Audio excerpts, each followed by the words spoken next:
porn was a thing, and like it wasn't easily accessible, you know. And then there was like missionary. and you know, if they wanted to really spice it up, there'd be some doggy style in there, you know. And then somewhere along the line, there was a boom. You know, this is a weird world. And it's only 9 o'clock in the morning, and I gotta get the coffee, and I didn't get the coffee. I have a small head. How do you fix it? Let me tell you something. You don't have. Who told you have a small head? Your head is like mine in a sense. Like it's long. It's. Whoa! Okay, don't know whether to be you have a decently long face. Gee, thanks. What do I have? A 5 head instead of a You just got a long face. It's more of a. These don't get shorter. No, they don't get shorter than that. No, but it's also because your hair is also there. Thank you for coming back, Bella. Thank you for being here. Welcome. Thank you for running a Walmart with me and getting cords that I promise I do this thing. But yeah, I left those. So thank you. You're so welcome. And that's charging now, so we're all good. As I was saying, oh, by the way, just blew my mind whilst on the trip. Mm-hmm. I will preface with I am terrible with geography. Like, I don't know where shit is on the planet. Like, I really don't. Like, when it comes to countries, no. Stuff is. Yes, I mean, I'm not a fucking idiot, but right? Like, not I know just the United States. Yes, I know where continents are. How many are there? Well, off the top of my head, 7. Good job. All right, cool. The concern is there. I don't concern myself with these things. When it gets into countries and things like that, I can't really place a lot of things. Okay. Like if you ask me right now, where France is? Where is Sweden in relation to Norway? Yeah. I'm not going to be able to give you an accurate description of that's like specific geography though. You have like an idea, right? An idea, like a general idea that it's over there in the United Kingdom. Wait, above it. It's above the United Kingdom. Surely. It is above the United Kingdom. Surely. Like it's north of it. Okay, boom. No, okay. You said that it's part of the United Kingdom. So watch this, because I'm about to blow your mind too, because I bet you don't know this. Because here's the thing, I try to have a checks and balances system in me. So if like something happens and I think that I just discovered some shit, or are you Christopher Columbus? I'm thinking it's like no, like most people know this. Like Earl, you're the last one, and I do that to myself. Every time I learn anything or come across anything, something with me where like you were the last one to know. Every time, that's what I thought. I was like, "Oh, everyone must know." Like this is blowing my mind, but everyone must know it. There's a lot of build up to what the thing is. And then I told a few people today, and not one of those people knew. Okay. Actually, there was one that knew. Okay. She's a history buff though. Okay, so it's history related. In geography. Okay. Hawaiians are Japanese people that came and settled in the tropics. Listen. Wait, so you knew that? Yes. Everyone does not. It's so funny that you think that's so apparent. Everyone does not know all of the places that were colonized by whom and who came and colonized them and mixed their genes together. So the only reason why I know this is because, and I don't know if this is factually accurate, so fact check me on this, but that Hawaii is... Oh, you about to say some bullshit right now?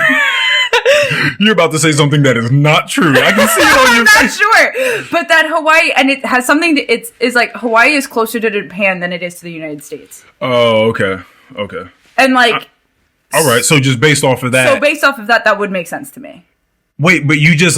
Okay, so you didn't actually know this piece of information? I did know that. Oh, okay. You're just like, well, logically speaking. No. I did know that, but the only reason why I knew that is because that conversation came up the first time before, when I was little, that, like, Japan is closer to Hawaii than the United States. I just thought that my mom, when I read those words, because I went to, like, why is that so shocking to you, though? Okay. Like, it's not like you said. Well, because I'm not necessarily thinking about it as far as like the geography and the amount of miles and the distance between Japan, and I wasn't really thinking about that. I was just thinking, as soon as I read that, I was like, yeah, that makes a whole lot of fucking sense. Like, where did these like Asian looking people but you're brown and you're in, like, it's very, very, very different, even though they clearly have a respect for that. And that's why I know this information, because they built Buddhist temples, like in homage of their ancestors. But Japanese, I was like, holy shit. Yeah. I know. Maybe, okay, you're not as taken with it as I am, and that's fine. No, and I'm not, it's not that I'm not taken with it. I'm just like, I love your enthusiasm for this piece of information. Like, why? Because I was looking at them and I was like, oh fuck! Like, I'm just looking at them now, and I'm just like, wow, you look real Japanese. You're just like, I'm like, fuck. You're just a Japanese person that sat under the sun for generations. Like, and now you just kind of see it. It's like, oh wow, that makes sense. I'll give you maybe like another one.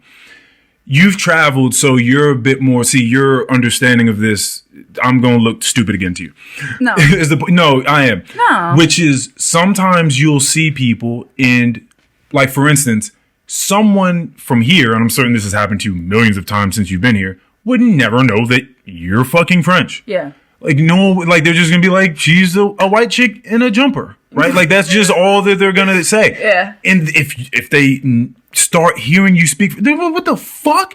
Now, when I'm down there, there's so many, like, Argentinians and Chileans and stuff like that down there that look like white people, quote unquote, whatever that is supposed to look like, because whatever. And then they just start speaking Spanish. And you're like, whoa, it just kind of fucks you up. It's like you just speaking fluent Spanish. It's like, oh shit, like, that was kind of crazy.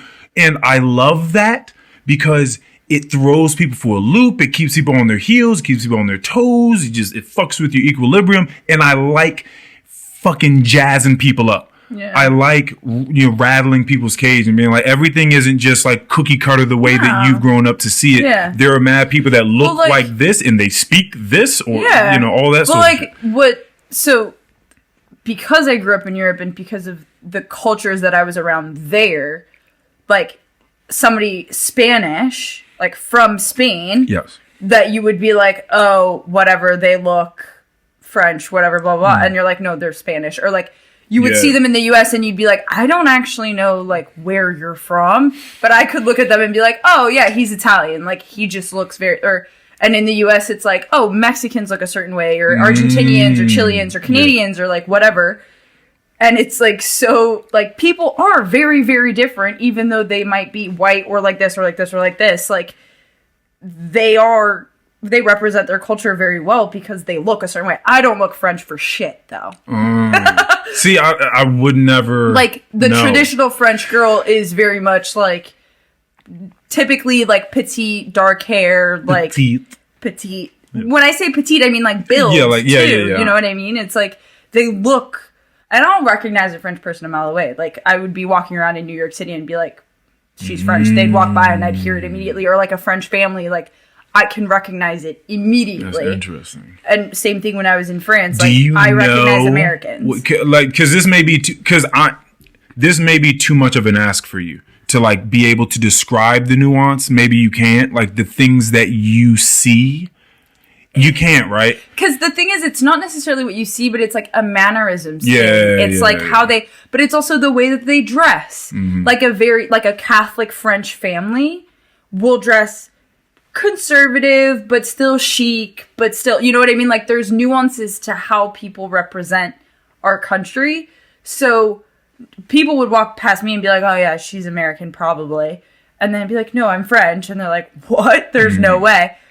a lot of my friends look the same. Like, all my guy friends in France, they're all a nuanced version of the same guy.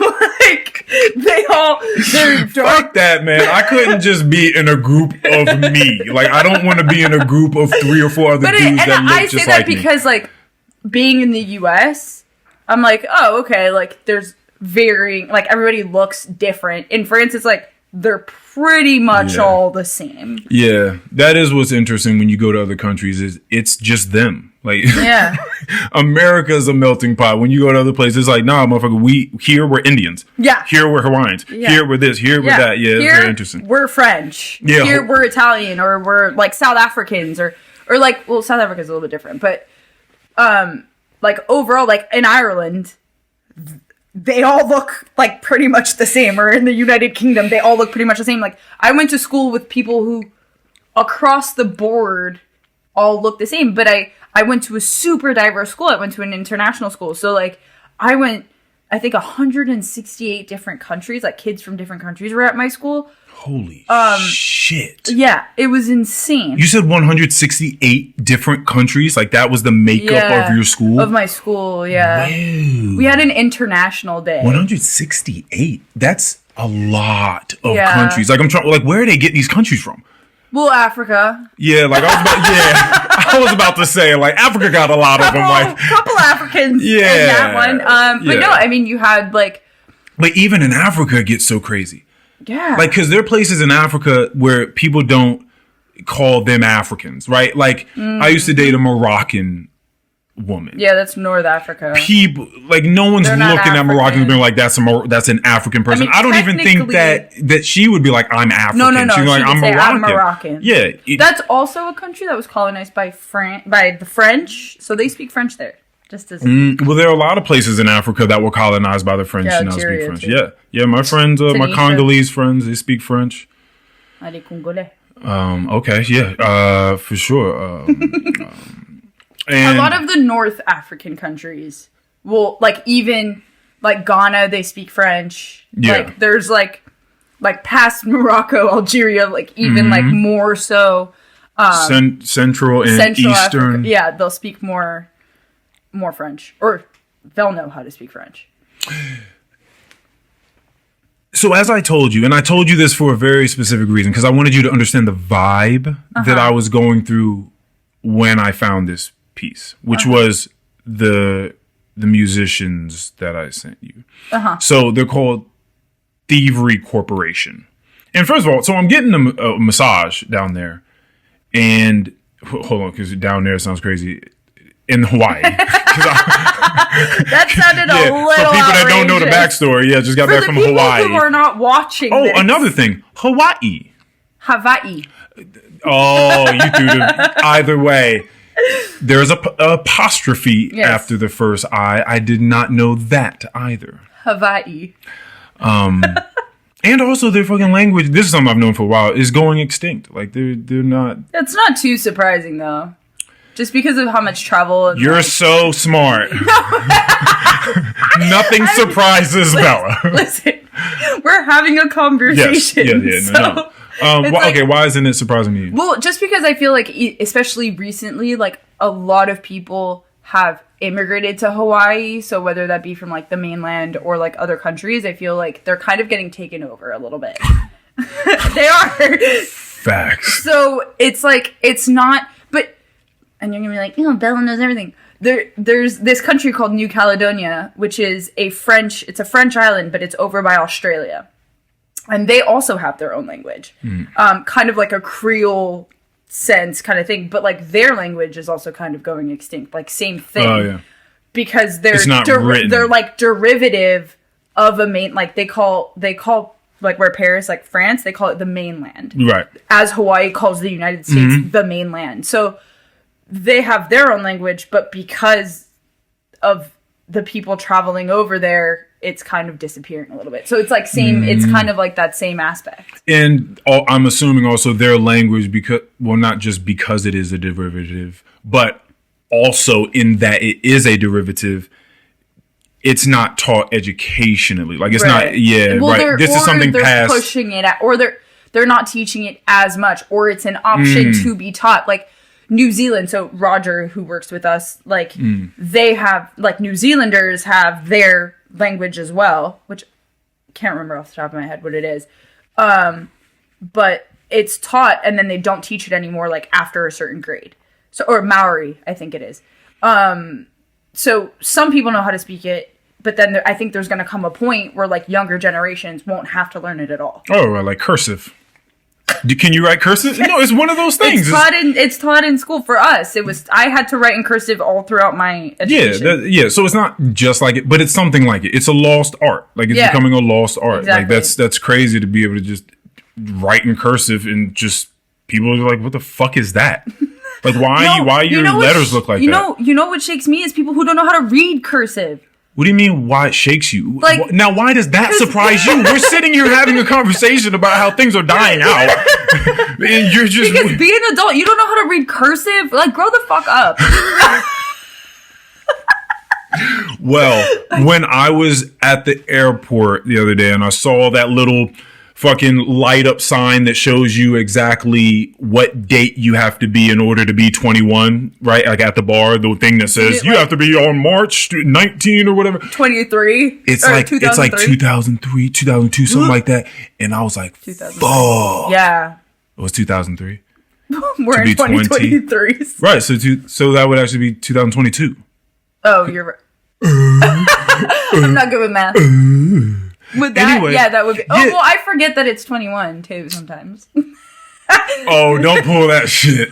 No, but anyway, yeah. So I just look at that and I'm like, fuck, I am older, right? And so someone like that you added born in 2002 and you're 21, like that's outrageous. Yeah, these things are moving, and these fucking 92? Kids don't need 91. 91. I was close. Yeah, and they don't fucking need cursive. It's like we don't need calligraphy. It's nice. I think it's nice to learn. I think calligraphy would be great to learn. I think it's about discipline.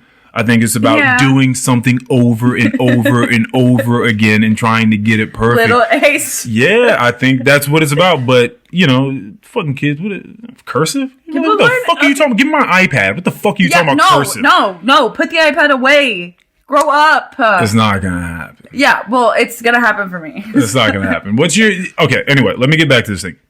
So I'm getting a massage in Maui. And this song comes on, and I'm taken. I'm swept in love. And I'm like, oh, like it sounds like where I am, like it sounds like a nice drive down the beach, and it's sunny out, and there are fucking roosters running around. Roosters. I have not... I'm going to tell you all the things today of how uncultured I am, so you can just laugh at me more and more and more as we go. I haven't been around roosters. Ever in your life? No. Hold on. That's not just uncultured. That's just like stupid. Bad parenting. Bad parenting to not get your kid around roosters. You didn't go to a petting zoo when you were little? I don't know if they had. Chickens and roosters? Probably chickens. You've never seen a rooster before. There were so many beautiful hues of them, though. I don't know if I've seen that. Like, so many iridescent purples and pinks and blues and greens and vibrant, robust oranges. And it was beautiful. And they were all different. And they all ran around just like pigeons and fucking... Yeah, you're on an island. I don't know shit about the world. I get that. Yeah, so I'm on an island. So that was great. Either way, forget about that.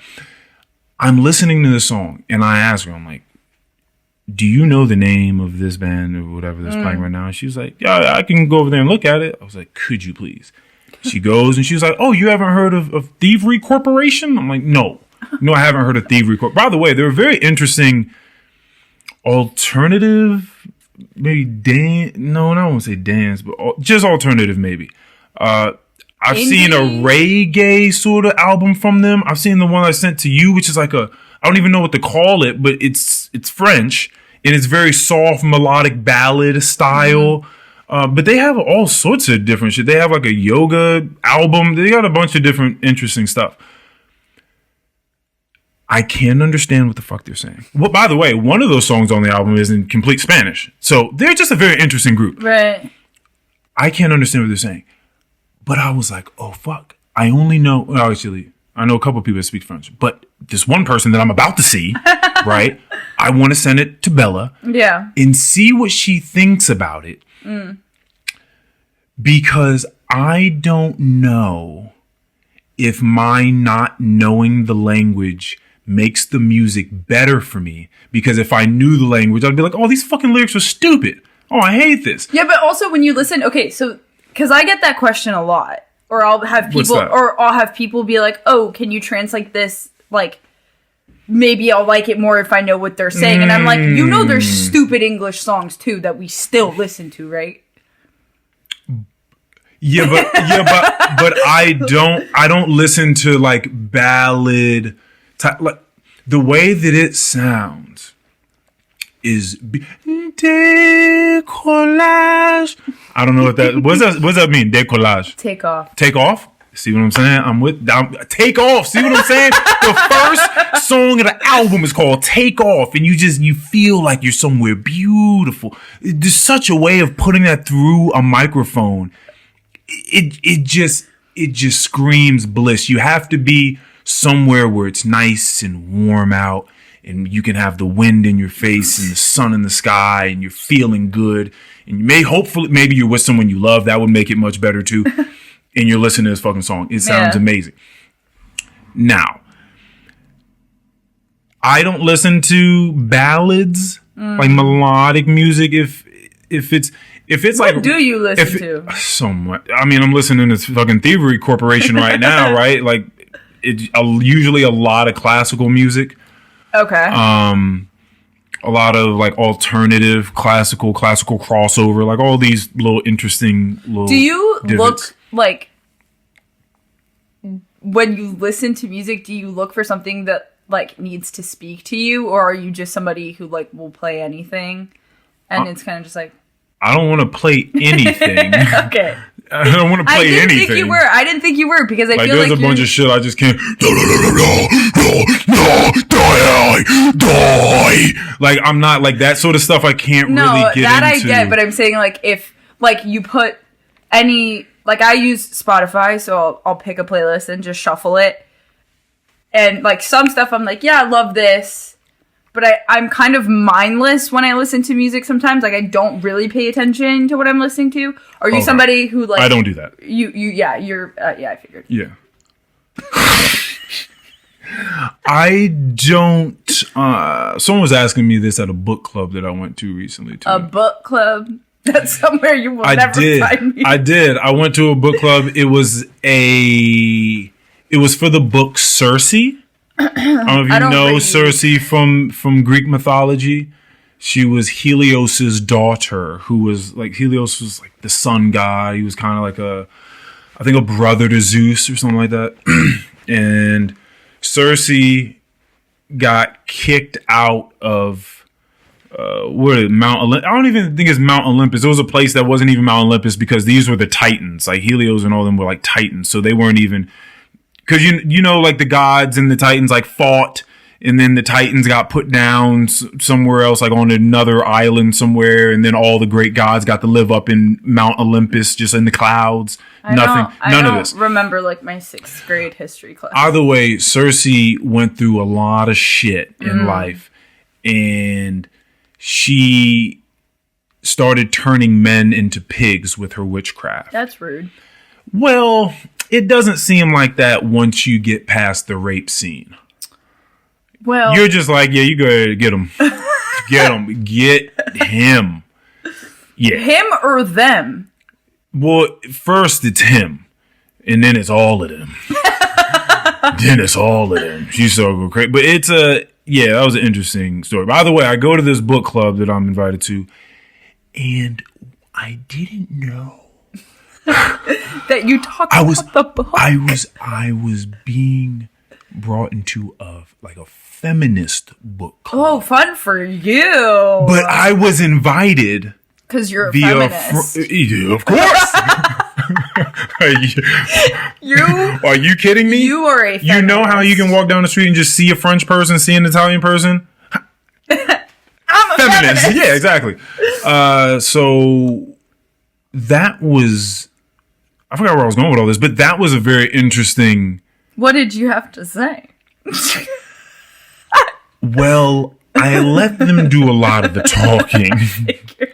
That's for sure. But then, like they wanted to know, like at one point they all just turned like, and they all just looking at me like, Earl, you've been pretty quiet. Like, what do you want to say? And she shouldn't have gotten raped. I'm not going to lie to you. Well, I don't like that part. I didn't like that. Do you know what's funny? Because I said that. Yeah. I was like, that was a hard part of the book. Which it was though. Because the way they described it was insane. Like there was nothing as graphic in the book as that part. Sure. So like that author did that. It seemed like for a fucking reason. Right. Like nothing was that descriptive. So it was pretty fucking weird. But no, it was a weird vibe. So I wanted to sort of get a vibe check. And so I threw a little bait out there. So this is what I said this. Do you know these women? No, one of them, which is the one that... So my friend is a part of a book club. Uh-huh. She clearly had this date. I was going to go visit her. I think I told you about that. I was going to go visit her. And then, so she was trying to kind of get out of the book club meeting. She kind of likes it, kind of doesn't. And was like, hey, guys, I don't know if I'm going to be able to make it this week. I got a friend visiting. And they're like, oh, bring him. Bring him. Tell him he can read the book. He doesn't have to read the book. It's whatever. But bring him. So then she hit me and she was just like, all right, well, fuck, that kind of didn't work. Like, they invited you. Do you want to just blow it off? I was like, no, fuck it. I'm just going to get the book. I'll read it in like 4 days and then I'll come out there and I'll go to the book club. So this is the bait that I threw out there. I said, and let me preface this with, I'm listening intently as these women are speaking. Uh-huh. They have said the word woman and female and like strong so many times. Like there's clearly a vibe here. Right. And I was like, oh shit, I don't really know if I'm supposed to be talking about this. Probably not. Because my thing was, I didn't read it like thinking social commentary. I just read a story. Yeah. So then I said, well, I didn't actually catch any of this social commentary that you all have been speaking on. And maybe that's the point. I said that. Mm-hmm. To which they sort of giggled. And one was like, at least you're aware. At least you know. Know what? That I'm an ain't shit dude, man, patriarch. That you can't speak on it because you're a man. Not only that, no, not that I can't speak on it, but that I wouldn't even have deciphered or detected that there were these social comments in No. Move on. No, but I said that because I wanted a temp. I wanted a temp check. Like, how do they respond to this? Because they could have said, no. Like, what are you talking about? No, they could have responded like you just responded. Right. But they didn't. And since they took that bait, I was like, okay, now I know where I stand. Now let me continue to talk. So then after that, I just spoke about the fact that I saw a story and I talked about the people in the story and how that relates to people in our real life. And I just kind of got into that vibe and they were very, very appreciative of it and like kind of at all like, oh shit, here's this different fucking perspective. But it was very, very weird to be like in there. But I was so, I was so intrigued, like sitting in the middle of that. So I'm like, wow, I don't often just sit in the middle of huge group think. Yeah. Well, where you just throw around these buzzwords and you give each other high fives and you say, yeah, girl, yeah, fuck them. Snaps to fuck you. They won't even read books by men. They're legit like just like they're going around the room talking about, okay, like what's the next book we can read? And I think my friend said something that may have been, she said something that was from a woman, I think. But there was a book that had come up about a man. I think I brought it up. It was just like, yeah, okay. Like, yeah, we're not going to be reading that one. Like, that's crazy. But yeah, it's like we're reading like feminism. Like, to me, that's feminism on a whole other level. And like, I saw this girl on a podcast the other day, and she was like, "I'm not a feminist," and I was like, "Whoa, this is a great start." All right, I was like, "Let me where we what going? You got to say." And she was like, we're putting women in situations that they're not equipped to handle just because they're fighting for something. Oh, shit. Oh, this sounds deep. What do you mean? Like, she was like, we're telling men to sit down or like to take a back seat on positions that have been men's positions for so long. And now women are like, yeah, great, let me do it. And it's like, you can't, but you want to because you're a feminist and you're like, women can do everything. And it's like, and this girl's like, bitch, I'm sitting right here. I'm not going nowhere. And she said that. And I was like, I kind of don't disagree with you. Yeah. Because it's like, we're not the same. We're like, as much as people want to be like, we're equal, we're not. And it's like the equal thing. Listen, man, what are we trying to say? We can just throw some pretty sure, certain blanket statements out there. Treat people with respect. Mm-hmm. Don't hurt people. Don't be nasty with people. Don't go out of your way to just be unnecessarily just evil, right? Yeah. Don't do that.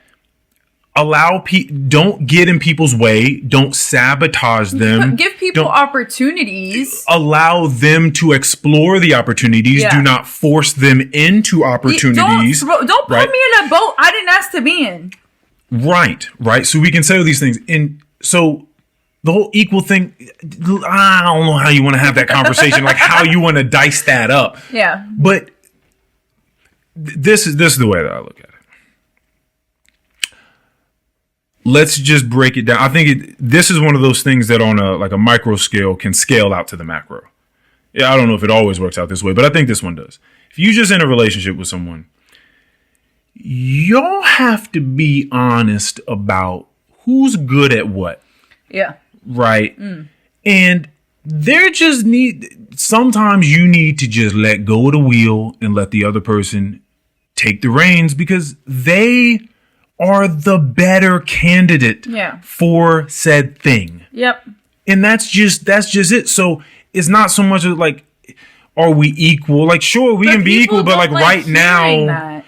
Because people don't like being told, I'm better. But like, take it, like we're talking men, women, but take woman to woman. If I am better at something, then I'm just better at it than you. And that's not, but then all of a sudden, you involve the other sex, and it's, oh, well, you're not being a feminist. And it's like, no, I just know that they're better than it. And it could be fucking writing for all I care. You know what I mean? Like, it doesn't even have to be, like, the physical or, like, work-related or anything. It could be, like, basic skill.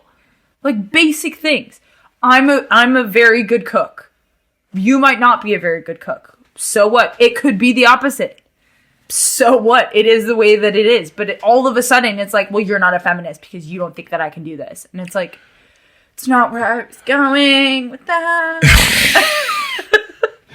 Well, you're not a feminist because you don't believe that I can do this. You don't believe in me. No, it's just annoying. Yeah, everything is brought back to that. You don't have to. Time. Yeah, but here's my thing, because I don't know if it's really annoying, because this is where I fall in it. I deal with real people. We just talked about social media a little bit. I don't really do the Instagram thing. Like I said, I open it up. I'm quickly realize why I don't usually open it up. So I need to deconstruct. If I am to really get on there and like really do it, I would have to deconstruct it and like renew it. Right. Because I'm starting from like an older Earl that was following some bullshit. So like I would have to completely redo the algorithms and all that. I've deleted an account and restarted. Yeah, that's what I'm saying. Like I might just have to do that if I am to be a part of it. But then I don't even want to be a part of it.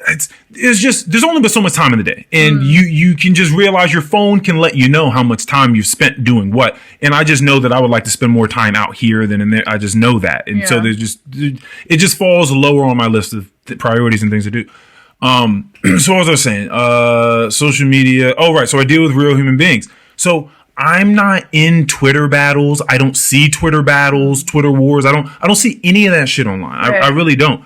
So even when it comes to this feminism and this feminist book club that I'm a part of, those women were so nice to me. Like they were so accommodating. They were just so generous, beautiful Greek spread there because it was Greek mythology, so it was themed. Greek spread there with wine and champagne and all sort of stuff. And they were genuinely asking me about my takes on things and all that. They're a little ideologically possessed, for sure. But also, when you're there in front of them and you're looking in their eyes and you can tell that I mean no harm at all. You invited me here. I came. I'm giving you honest feedback about what I thought, in the book, my honest interpretation and inference from it. And they were happy and they were generous and they were jovial. And so was I. Right. So it doesn't really annoy me because I'm like, it's just, everyone's weird. Everyone has some weird shit going on where like you talk to them for a little while and you're like, oh, this seems like a pretty normal level-headed person. And then they just start talking about it just flips. Yeah. And you're like, whoa. You're like, whoa, what just happened? They just start talking about, the witchcraft that they perform in their house every night, like these daily rituals. And you're like, oh, you know what I'm saying? Like you just fucking never know what's going on out there. So it's, I leave allowance. How could people not be? The world that we live in it's nothing but madness and chaos. Like it's a weird place. Even in its beauty, it's chaos. It's a very odd. It's an odd like the way experience. If you just look at like the way people are and the way people live and like what it takes to live and what you have to do and like all these social constructs that have been made up. It's weird. Somebody made this shit up, okay? Like nobody was just like, oh, yeah, arrived on planet Earth and this is what it was. Like people made this shit up. Well, some people believe in this thing called religion, and so they a lot of people don't believe. What I'm saying is like construct, like buildings, jobs, like not humans. I thought you meant like ideological constructs, like conceptual constructs. No, like physical, like edifices. Yes. Like physical things. Yes. Like erections. Like people made this shit up. Yes. We elected people to make shit up. And like this started thousands upon thousands of years ago. We started with people like hunter-gatherers. And now we're here? What the fuck happened? We kept fucking. Not only that. And you're wondering why when we're walking through Walmart, they got the Plan B pills and the pregnancy test locked up. Why would they have them locked up? Because people are out there fucking. Actually, but what's interesting is I hear. That, not just that, but like people are coming up with ideas and instilling them to others. Yes. One person. Yes. And then people, like, in a democracy in an ideal world, the majority. But it's just, like, to me, sometimes when I step back, I'm like, whoa. Like, we got this far? What are we doing? Well, some people believe that we've gotten much further than this, and then, civilization got wiped out. Like, we've been past where we are right now. That's what a lot of people think with a lot of the structures that have been erected, like pyramids and things like pyramids in jungles or in the desert or wherever, like all these weird places. People feel like we've been advanced before. There were just asteroids or ice age. They were just like weird fucking, Earth things that took place. Natural disasters, huge ones on a global scale that just like fucking wiped us out. And so now we're getting back to that place. Interesting. Yeah, it's really. We're gonna start building pyramids again? I don't know. We have the technology. We're in such a weird place that I don't think that. I think that to have your hand on the pulse of what is going on, you'd have to be wildly informed. And I don't think most human beings. But that's the thing. That's why I give people allowance to be crazy and weird because no one's fucking informed on anything. No one. Like, do you know what it takes to know something? You know what it takes to be good at something and really attain knowledge of something? People spend their whole lives dedicated towards a discipline that they can have a chance at knowing some things about one thing. Like, or knowing more than the majority. Like, if have you ever seen Master Chefs? Like, true Master Chefs.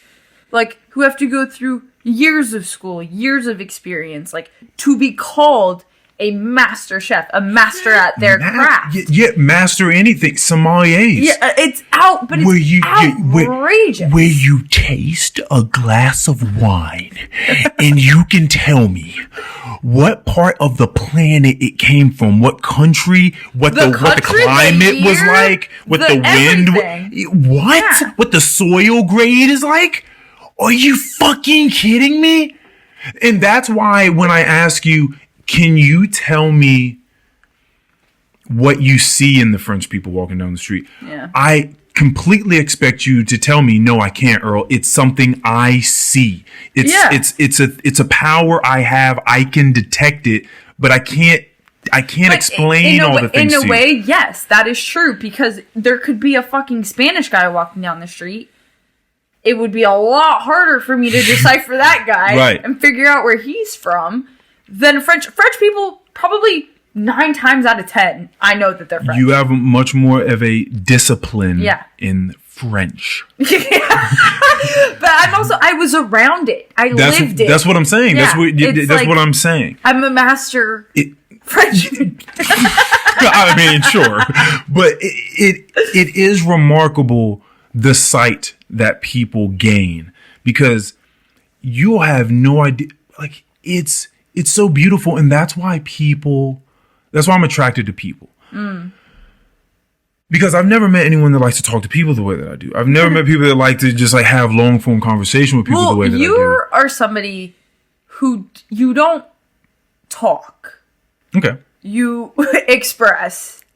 You're not somebody who can just, I don't think, and I could be totally wrong, but I don't think I feel so insecure. I feel so vulnerable right now. I don't think that you're somebody who can just have a casual conversation. What the fuck? I do it all the time. You don't think I fake when I go to work? I don't believe that. But like, even me, when I get my coffee in the morning, they're like, how are you? And it's like, it's not just how's it going?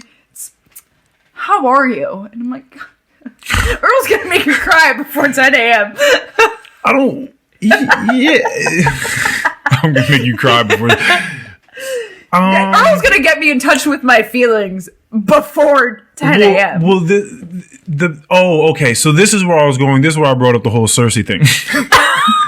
Backtrack. Because when I went to that feminist thing, one of the very honest and genuine questions they were asking me, or one of them was, do you do things passively? Like, do you just have TV in the background? Do you just? I do. I'm like, no. Absolutely, I do. Maybe a podcast so I can listen to a podcast but I'm listening. You are listening. Yes. Today, I cleaned my whole house for 2.5 hours, I think it took me. I had Netflix on. Okay. In the background. Skipped through maybe 5 or 6 episodes. What the have no idea what was going on. Are you going to continue to watch? Are you going to go back to episode 7 and continue? I go back to where I left off. So I missed. That is that is so insane to me. That's my passive. So it's New Girl. I've watched New Girl. Who's before. that girl? It's Jeff. So I've watched it before. Favorite character, just off the top. Nick Miller. Okay. Oh yeah, for sure. That makes so much sense for you. Okay. Or Schmidt. I fucking love. I can see Schmidt, but I can definitely see Nick Miller being, because he's awkward. Have you ever listened to the podcast The Basement Yard? No. They are fucking hilarious. Okay. And they're the real life Nick and really? Schmidt. Like, I think I've heard about them. People will comment on their though. podcast. They're like, you guys are actually Nick and Schmidt in real life. Like, okay, I'll give him a listen. But I had watched New Girl before. Grey's Anatomy is my repeat show. Like, I will turn on a season and go do something else. When I'm in the shower, it's still rolling. What does that do? It's comforting. It's comforting. Do you know why? Like, I don't like sitting in silence. Oh, you're one of those. In my own house. Like, if I'm cooking, I need to have something on. I can't just be alone and there not be something, because I get scared. Okay, see, now, this is what I'm talking. Now we get into, what are you... You're gonna be like, what are you afraid of? Well, that's not quite true, because I don't think you're a psycho, and I think that there are many more people that feel that way than you would think do. Oh, for sure. Yeah, for sure. So why do you think you're afraid? Because I already have, Go ahead. You tell me why you think you're afraid. Okay, so I've lived, for somebody my age, I've lived, I think, alone more than, the majority of people. Like, I'm 24 and I've lived alone for, 5 years. Yeah, that's pretty good. So that's pretty advanced. I have spent a lot of time on my own, and I can sit in silence, but a majority, it is a comfort thing because if I hear something else that's not related to what I'm listening to, then I know that there's somebody in the house or that there's something going on. Wait, no, hold on. Go rewind. Rewind. Say that again.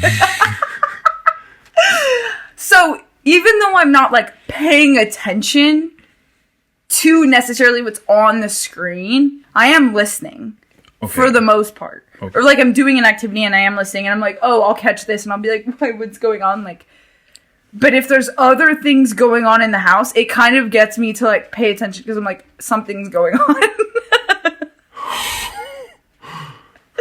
It doesn't cancel out my hearing. It enhances my hearing. That doesn't make any sense. But it is what happens. You are consciously creating resistance, distortion that you have to fight past in order to pay attention to the thing you want to pay attention to, and you feel like maybe that actually grasps your attention at its fullest, or it gives you a better as opposed to it just the thing itself. Because I get but where's the scare thing though? That hasn't come up. What are you afraid of? I'm not afraid of being alone. That's not. You want to pass me that? Sure. That's not the thing. I get nervous when I live alone, and I live on a farm, so I watch a lot of Criminal Minds and that kind of shit. So somebody breaking into the house, something going on. Oh, so you just get paranoid. Just about being alone, from a real physical safety. Yes. Okay. This is not an emotional fear. This is I just thought, because a lot of people that state what you have stated, and I've talked to a lot of yin yoga teachers, which is people that just do long 5-minute seated stretches at a time. Then you switch to the next 5 minutes, deep, switch to the next. That's very difficult for a lot of people, not because of the stretching, but because you have to sit and just be with yourself and your thoughts. There's not a bunch of other shit going on, and that terrifies a lot of people because I don't have that problem. Okay, I don't have that issue. Why do you watch all this criminal? Why are you doing that? Because I like it. Does scare the shit out of me. So funny. I know you women love that. Oh, stuff. They love saying that. They love saying women love true crime. They love saying it. Women love clicking on it. Oh, it's great. It's just like it's porn for women. No, it's not. Great. Porn for women is erotica novels. That's porn for women. Yeah, true. But trust me, ain't no dudes picking up the erotica and then he slipped in, and it feel like trust me, it's not going down. It's not going down. Criminal. I don't know. The thing with murder mysteries and I want to know. There's this chick that does these videos, and I don't know her name, but every once in a while she'll show up on my Facebook. She'll show up on my Facebook, and I'm like, this chick, and she will take an actual case of a murder, a kidnapping, whatever, and she will go through every single detail. So for people who aren't watching, they're all just overflowed his drink. Overflowed it. He spilled it. And I will click on this chick, and the most recent one was the Murdaugh family, and she goes through. It's 5-6 minute videos of going through the crime, the after, the prison, the sentence, and I'm I can't put her down. I'm she takes it to the next level. Tell me what's going on, and it's real. Which then, when I go to bed that night, I'm a little scared, so I lock my door.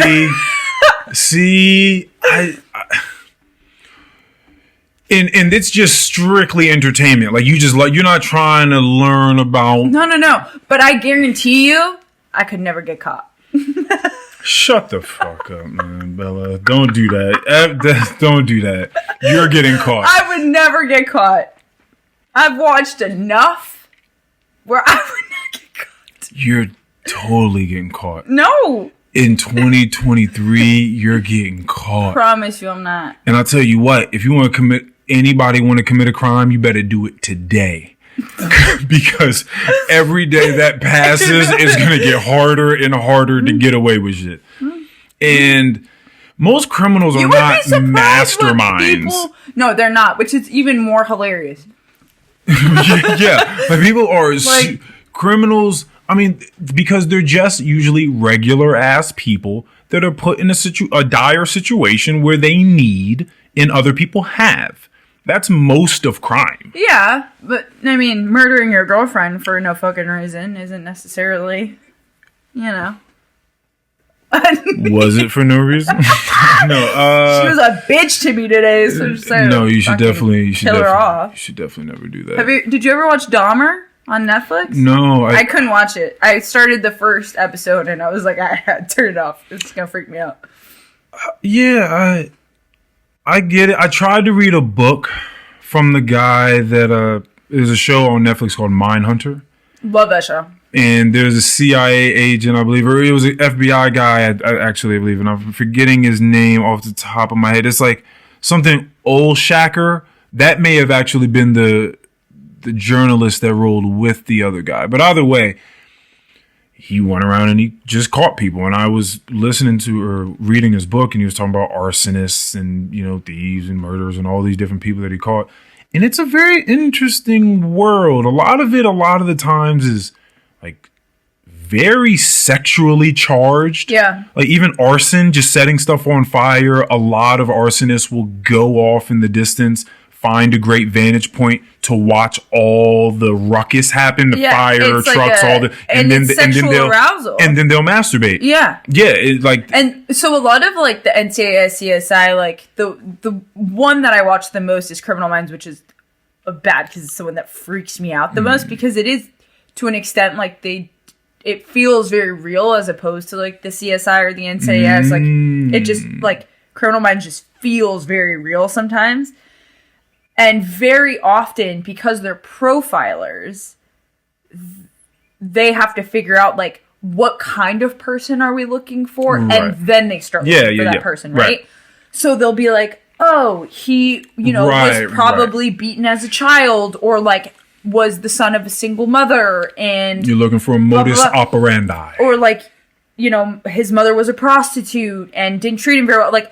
There's always, very often, there is something related to sex. Like, whether that be that they were hyper exposed to it or underexposed, or that they were kind of shunned because of it, or whatever the case is. So it's always, like, the type of women they go after, the type of men they go after. Like, it's always that situation. Like, it represents their mother or their sister or their whatever that they're trying to, like... whatever void they're trying to fill or exactly. So that's always like super interesting. It is interesting, and it's sad because you're right. It is almost. I mean, I don't fucking know the numbers, but I'm just gonna talk shit because who the fuck cares? It's probably almost 100%. Quote me that people that molest children usually were molested. And that's not a conversation people really like to have. They're usually simply like, yo, fuck those people, burn them at the stake. And I'm like, damn, I get that sentiment. Like, I understand why you feel that way. It is innate in us, sane people, to protect children. Like, when you see a child, if you see a child, you're walking down the street and you see a child that's 6 years old. And you immediately look up, looking for the guardian. And if you don't see them, you keep looking. You're like, where the fuck is the guardian for this small child? It's just, you just do that. I spoke about one of my old managers that got pregnant. And then I just felt very protective over her. It was very, very weird. Yeah. Like, immediately when I found that information out, it wasn't something I brought myself to. I just felt it inside. Like, I just wanted to make sure she was okay. It was like really weird, but it was just internal. It just built in. So I get being like, yo, fuck those people that are doing that because it's a child, and you think maybe you have kids and you're thinking about your child. But it's like if you really go into it, it's a huge illness. Like it's an illness. It's like, and what they're doing is wrong. And the worst part is they know it's wrong, and they can't. It's like the way that I like look at it is like addicts on a completely different level, right? It's like addicts are doing it to themselves, so it's like you're fucking up your own life, right? Right. You know, a child molester, you're fucking up somebody else's life. Not great. But at the same time, you kind of, and this is why it's so fucked up. Like there's a little bit of me that's like, I'm slightly empathetic to the person because I'm like, you went through some major trauma to think that this is okay. You were that child. You were that kid. And like, so you would think, well, because it happened to you, you're not going to do it to somebody else. But that's not, somebody created those sexual urges for you as a young person that you're now acting out as an adult. So you got fucking chills just now. Like, it's so wild. Like, it's outrageous. And, like, you don't want to have empathy and you don't want to be, like, you want to be like, fuck you, you ruined my kid's life. But then a part of you is like, who hurt? Like, not in a sarcastic way. Right. But who hurt you? Yeah. You know what I mean? Like, how did you get to a point where you thought that this was okay or that this was acceptable, but they know it's not. They know. You know? That shit is so crazy. That shit is so crazy. But everyone, it's so fucked up because everybody has intrusive thoughts. Like, and I truly believe that. I think everybody has thought of something super fucked up before, but has never vocalized it. Because if you were to vocalize it, people would be like, jail. And that's a part of playing the game called life. Yeah. You have to learn. Oh, yeah. Everything that comes into your mind does not need to be said. And I know I've had some intrusive thoughts that I'm like, ooh, don't let that shit come out. Fucking black people, man. I just feel like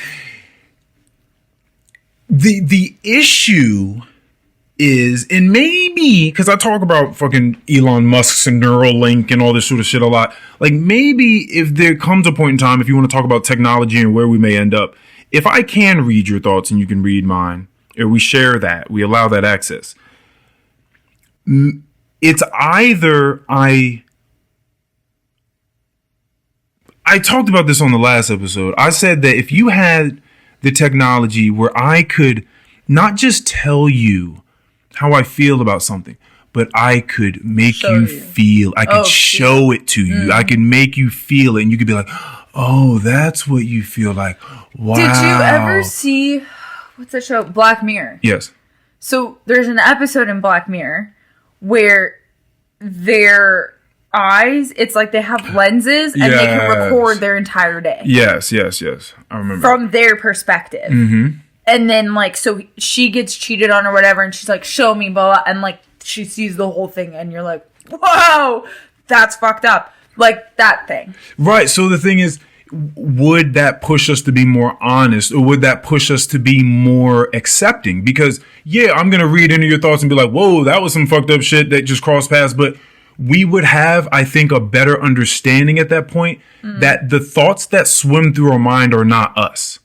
Oh yeah, like, for sure. But it's fucked up though, because if you voice, it doesn't have to be an opinion of yours, but if you voice a thought, like you're fucking around with thoughts, like this is what comedians do. Yeah. Like comedians fuck around with thoughts and they get weird and they get edgy and raunchy and stuff like that, and they have to do that to push the boundaries, right? To keep us all kind of in levity of some sort, and like being able to continue to point out the absurdities of life.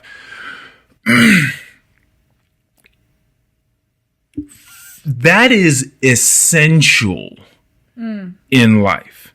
Like you absolutely need that to be the case. And we need to be able to understand that people are not just their thoughts. Thoughts are just swimming through. We all know that thoughts are swimming through our minds. Some people have a better grip on them than others, and some people's minds completely have taken them over and they're just in the wind somewhere. Right. But how we choose to manage those thoughts, how we choose to engage with those thoughts, how we choose to actualize those thoughts, how we choose to realize ourselves in this world, that is more so of who we are until you start tapping into motherfuckers' brains, and then we'll see how we feel about other people.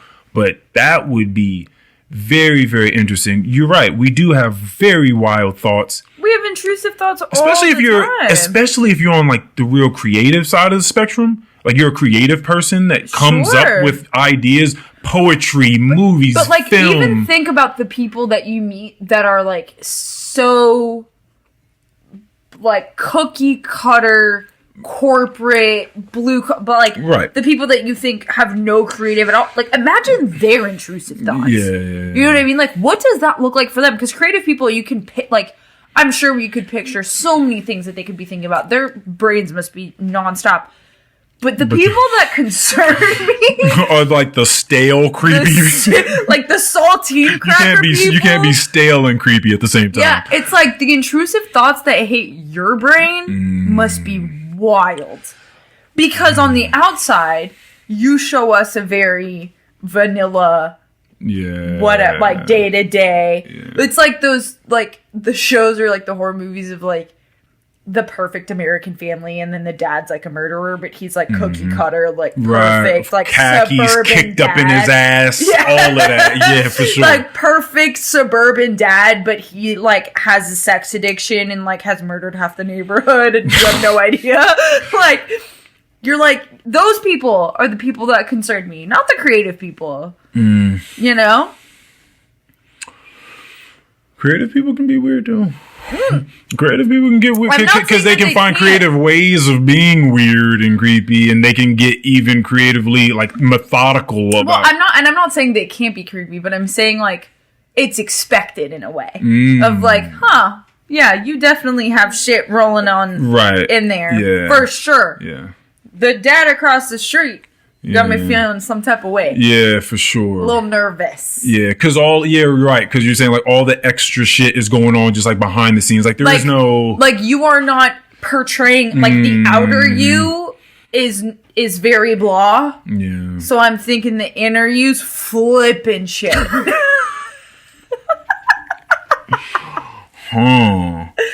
people... Yeah, a lot of weird thoughts going on out there. And I think... and then...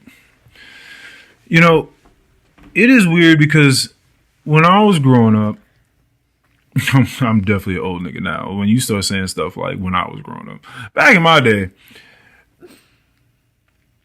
I remember my stealing or borrowing my brother's like Playboy magazine that he clearly stole from somewhere else, maybe my dad or something like that. And I remember what it was like to like look in a magazine, and be like, oh fuck, that's crazy. Yeah. Look at that swimsuit she has on. You know what I'm saying? Like, relax. You know, and then the internet happened, and then like porn was a thing, and like it wasn't easily accessible, you know, and then there was like missionary. and you know, if they wanted to really spice it up, there'd be some doggy style in there, you know. And then somewhere along the line, there was a boom. Yeah. And porn, if you can think of it, it's there. It's there. Oh yeah. And I think that for everything. It's like people's intrusive thoughts came to life.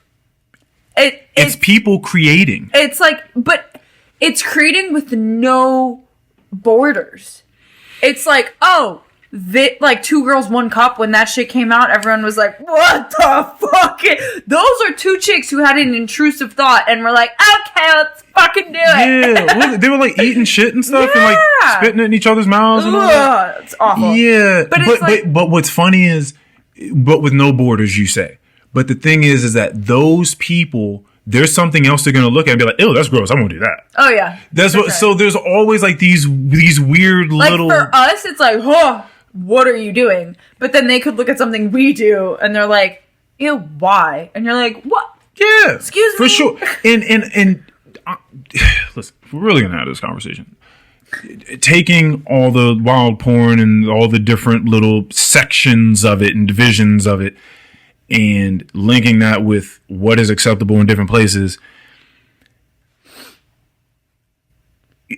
I think that if you live in certain places in California, and I'm bringing this up because of Paul Walker, who is now passed, loved the Fast and Furious movies. Never saw him. Very handsome man. Did you see, what was it, like Blue Crush with him and Jessica Alba? How about Takers with Chris Brown and Idris Elba and fucking T.I. And nope. Do you know who Paul Walker is? Yes. Okay, cool. Why do you even know who he is? Because of the Fast and the Furious. Okay. When he started dating his girlfriend, I believe she was 16 years old.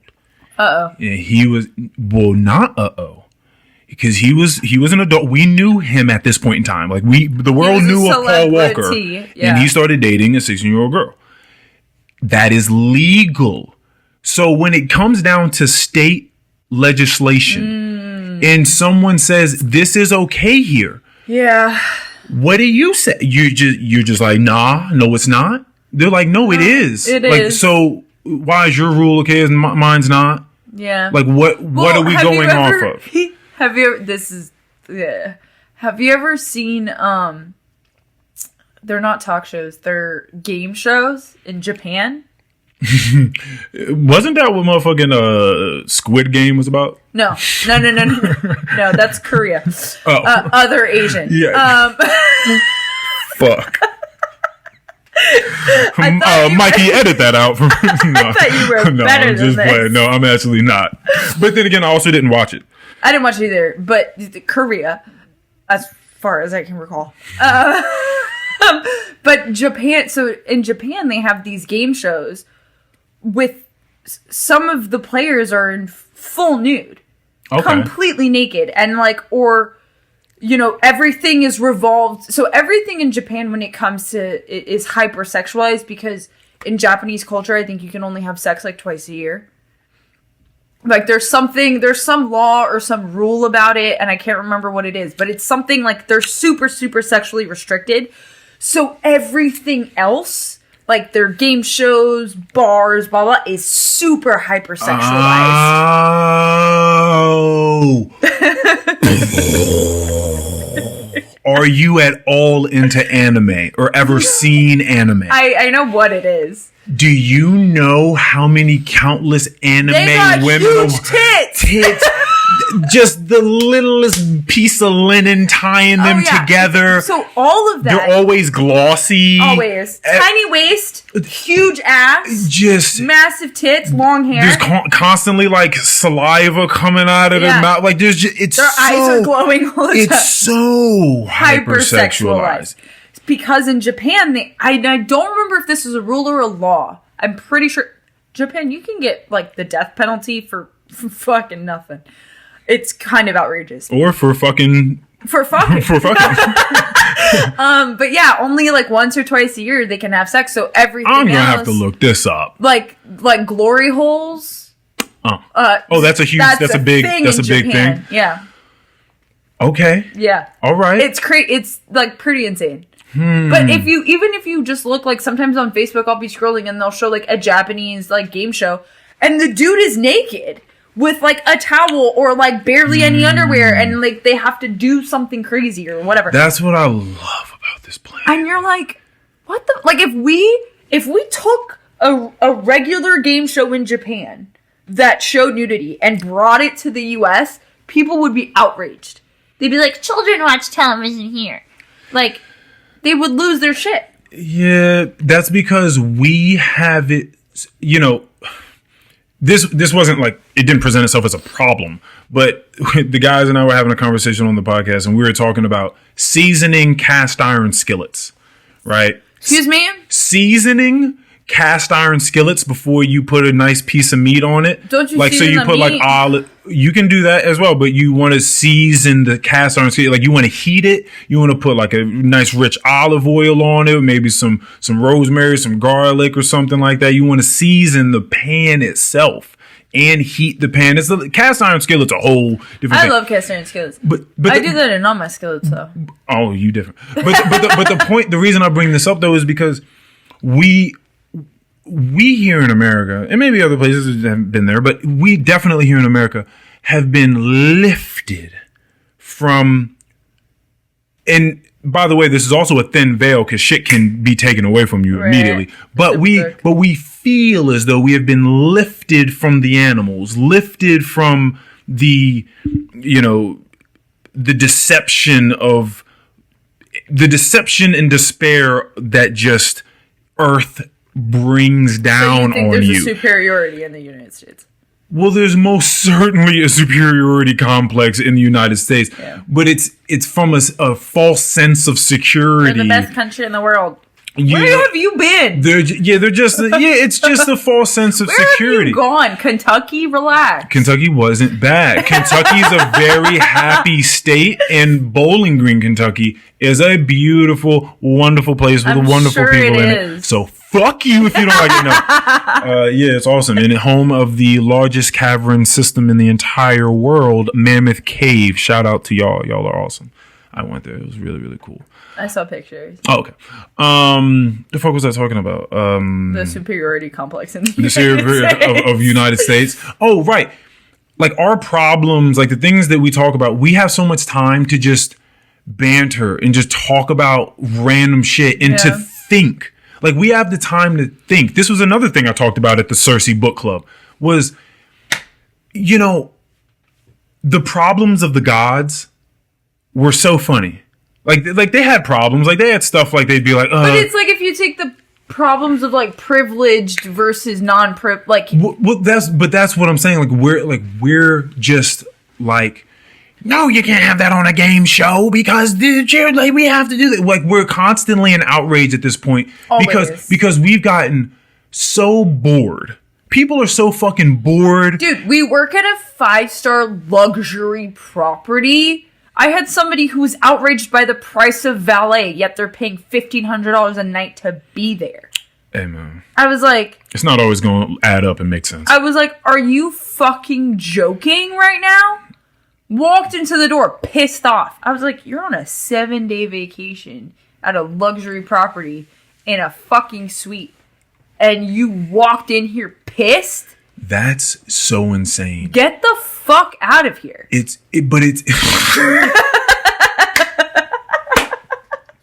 I feel you.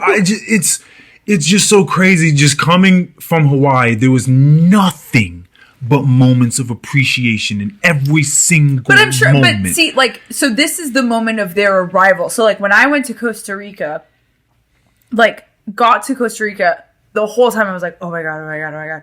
Got to the hotel, was greeted so kindly, so amazing. The woman who checked me in was phenomenal.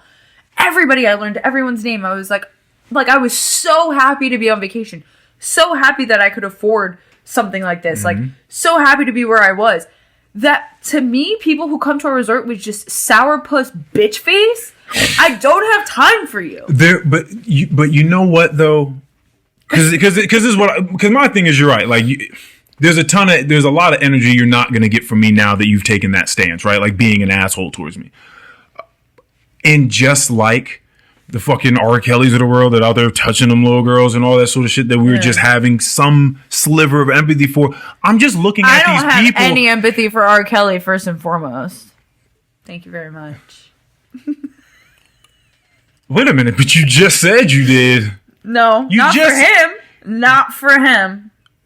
I think he was sexually I don't.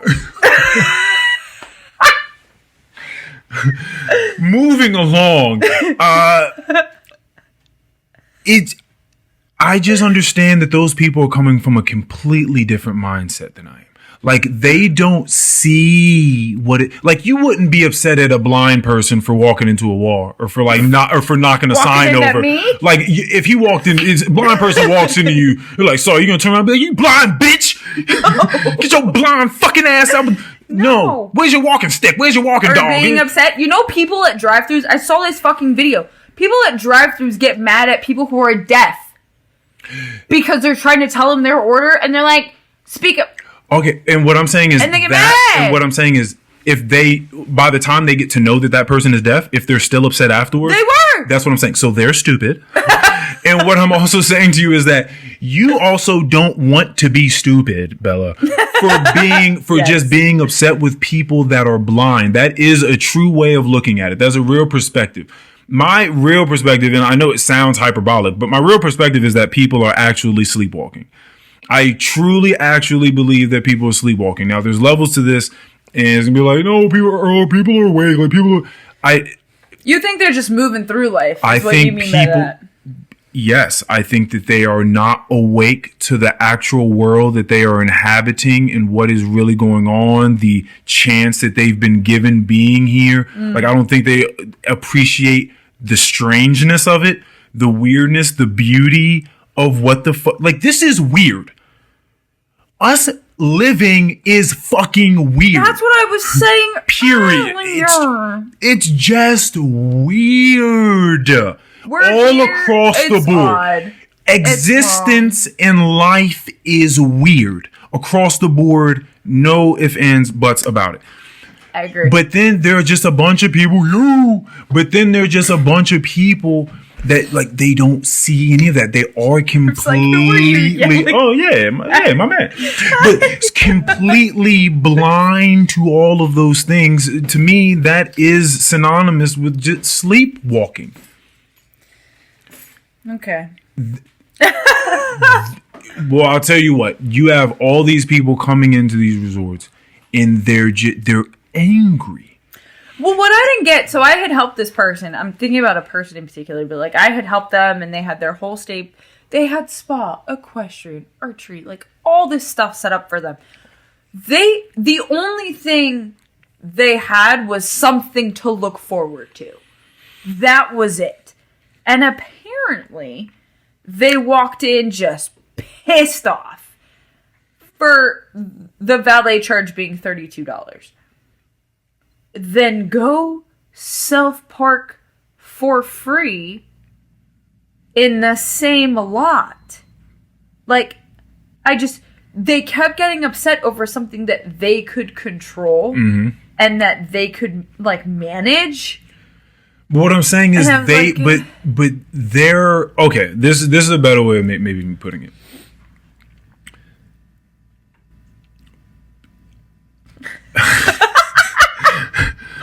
People are very bad at life. Oh, yeah. I don't mean that they don't know how to make a buck. I don't mean that they can't play an instrument. I mean that when it comes to being in accordance with life on a day-to-day, moment-to-moment situation, they are bad at it. They do not know how to do it. They can't keep a rhythm with it. But it's even, like, to an extent, sometimes it's, like, more than that. Because it's, like, you have no realization. And I guess this is where privilege comes in.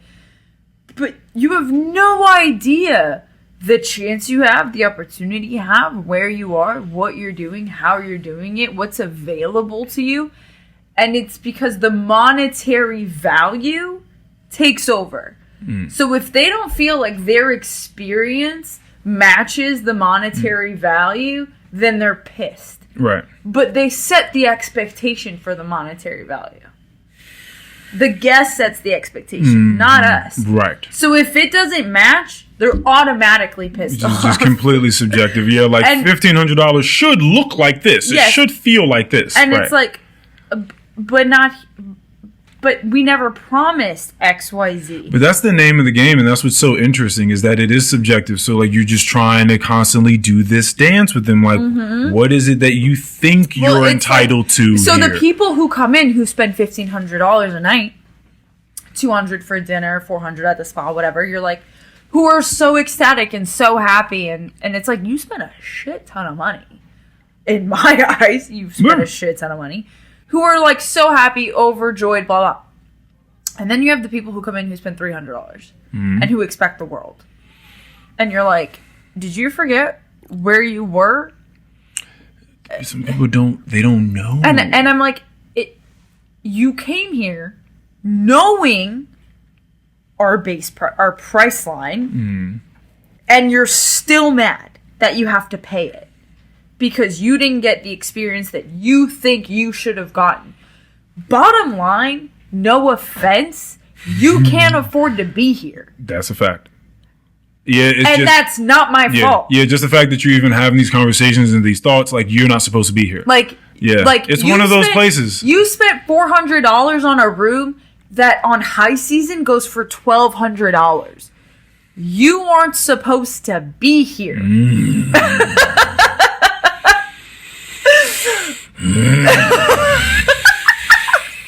And it's not me being a bitch. It's like, you spend money on something you knew you couldn't afford, and now you're making us pay for it. Yeah, that's a fact. And they're going to do it. Stay home. And they're going to do it too. They are. And they're going to do it. They do it all the time. They do it all the fucking time. The people who come in who drop cash money all the time. No fucks given. They're like, I get my room at 6 p.m. Who gives a fuck? Blah, blah, blah. They don't care. They're like, cool, I'm just here for a good time. Those are the people spending all the money who don't give two shits. The person spending $300 is like, it's $345. I haven't got my room. Check-in's at 4. Some people that spend money. I mean, there are people on both sides of the spectrum that are acting a fool. Then you have the people who spend $1,500 who are still like, I'm spending so much money to be here. Nobody asked you to. Go home. Interesting industry to say the least. Luxury. It's outrageous. Hospitality. It's outrageous. It is outrageous. Now, I know a lot of people get a deep, deep feeling of meaningfulness when what they do for a living, day in, day out, they feel like matters. Yeah. They feel like it truly, truly matters. Mm-hmm. Do you feel that way about the industry that we work in? Sometimes. And if so, okay, tell me why. Occasion, but like your job versus my job is different in certain respects because I reach out to the guests prior to their arrival. So the people who do get back to me, I'm responsible. Essentially, I set the tone for their stay. So if I get a review or if I have a guest who seeks me out and says, thank you so much, we had a fantastic time, that means something to, like, that means that what I do, like those shitty guests, this makes up for that in a way. So yes, sometimes I love what I do as much as I complain about it. I love what I do. Why? Yeah, I want to know why you love it. I do. Yeah, I really do. Before I say anything, I want to know why you love it. I am able... I love taking care of people in a personal... Yes, you do. And professional way. Yes, like you do. In my personal life, I like taking care of people, and then in a professional setting, I guess I found the job that like kind of is my outlet in a way. Like my life revolves around my job, not the other way around. Like I live and breathe my job all the time, and I love meeting new people, and I love the people that I work with, and like doing the things that I do. I think that it's interesting and fun. you answering this question just in case somebody from work listen to this shit. No, not at all. I do genuinely love what I do. Yeah. I don't always love what I do, but on a grander scale, yes, I love what I do. I think it's fun. I think it's interesting. I think that I have so many different opportunities, and I meet so many different people. The resort that we work at in particular is probably the place where I've met the least interesting people. No offense.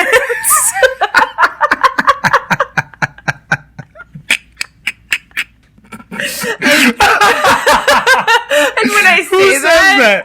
Who says this is the place where I've met the least interesting people? No, because and this is not in regards to the people I work with, but the guests are not that interesting.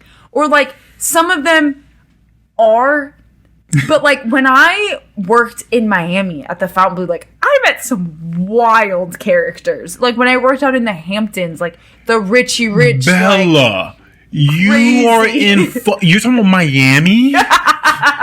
where everyone does nothing but snort coke and fuck. Yeah. What are you talking about? This is what I say when I say like it's on a scale. Like the most interesting being. I was at the biggest resort on the Eastern Seaboard in the city of Miami. Ooh. Like, well, what are you looking for in interest? Like, because maybe they are and you don't find them interesting. No, it's not. Like their job or like they're all bland. They're all stale creepers. They're all political fucking buh. Damn. It's it's not that it's annoying, but it's like. Okay. It just doesn't do it for you. Like, doesn't tickle your fancy. Like, I've met people where I'm like, God, what? Like, that's so cool. Like, the managing director of the Standard Hotels, like, which is a cool, fun, exciting brand. Or, like, when I was in New York, I met one of the guys from Soho House, and I was like, this is so sick. Like, you meet such interesting, cool people who like. What is Soho House again? Soho House is a hospitality brand. Oh, okay. But they're membership based, and they're kind of cool because they're super exclusive, and you have to be, in order to be a member, you have to be like either in the hospitality, entertainment, marketing. Like you have to be somebody somewhere. Which some people don't like because you're not someone and you're not somewhere. It's gatekeeping. It is, but it's a cool. Like they're a cool brand. Like their hotels are cool. They have a place called Soho Farmhouse, and they have one in the Hamptons and one in the UK, and it is just like Disneyland for adults. Like it's outrageous. But you meet like such industry gurus and like cool people in those kinds of places. And at where we work, I'm just like, God, I wish I met like someone cool. But like that I could spark up a conversation with and not be like, you're just a white dude in a suit. Like you're annoying. Like I want you to. You're annoying for being a white guy in a suit. Like I want to talk to people who have like cool life stories.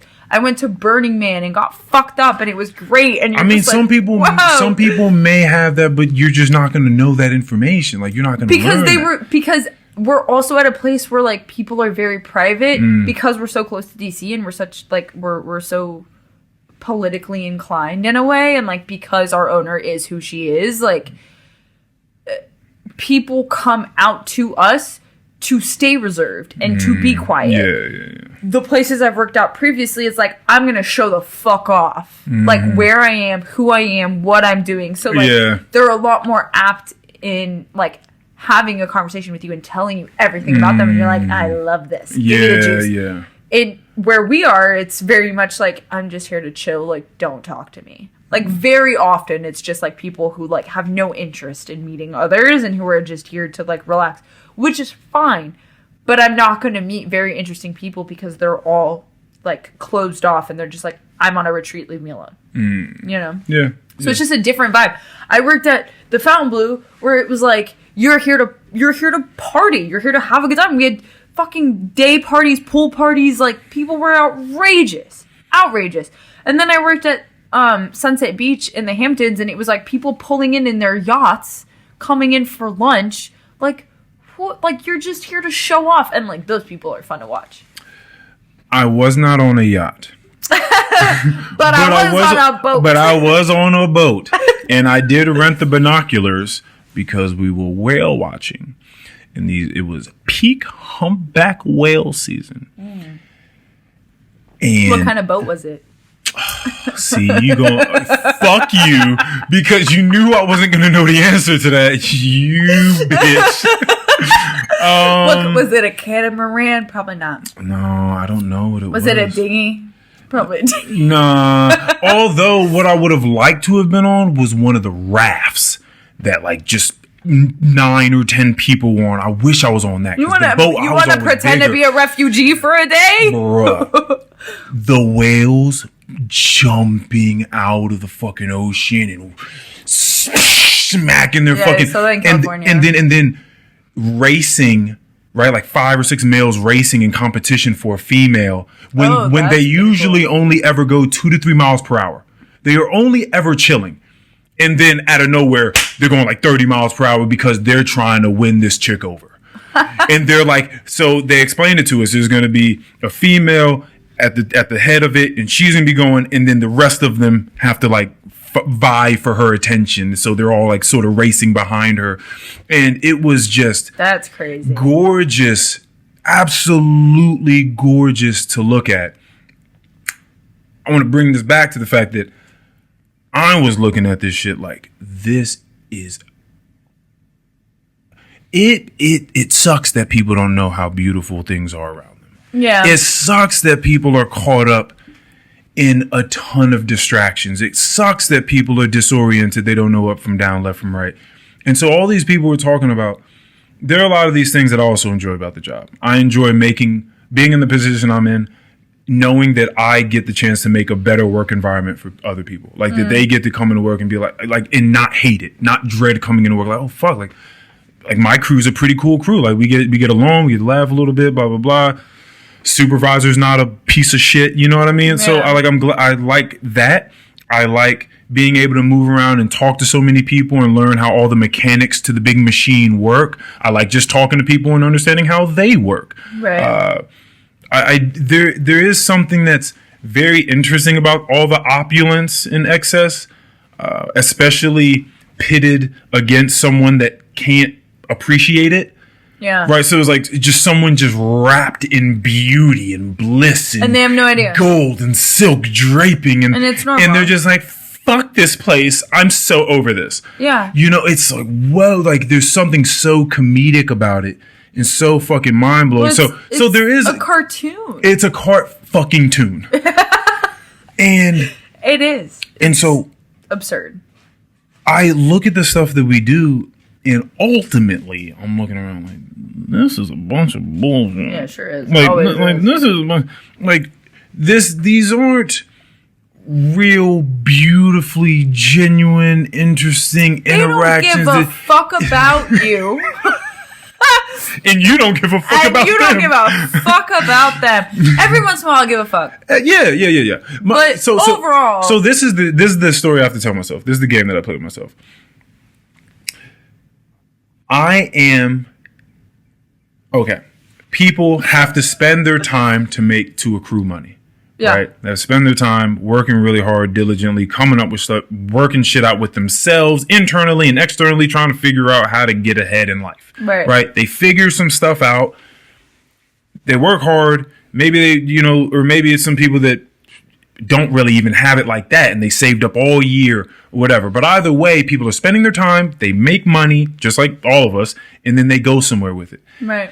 And so I'm thinking, okay, my job here is to be an extreme in, voracious and ferocious lover and admirer of someone's time. Like that's at the helm of it. That's what it is. I'm respecting their time because the only reason they're here is because they spend a ton of it making this fucking money to come here. Right. So I'm respecting their time, which I do highly respect. I respect people's time. I'm never having anyone waiting on me. It sucked for me to even have to meet you outside to take you to Walmart to get the damn charger for this laptop. I didn't even want to skirt you from what I told you were going to be doing, even for 20 minutes. I don't like do that.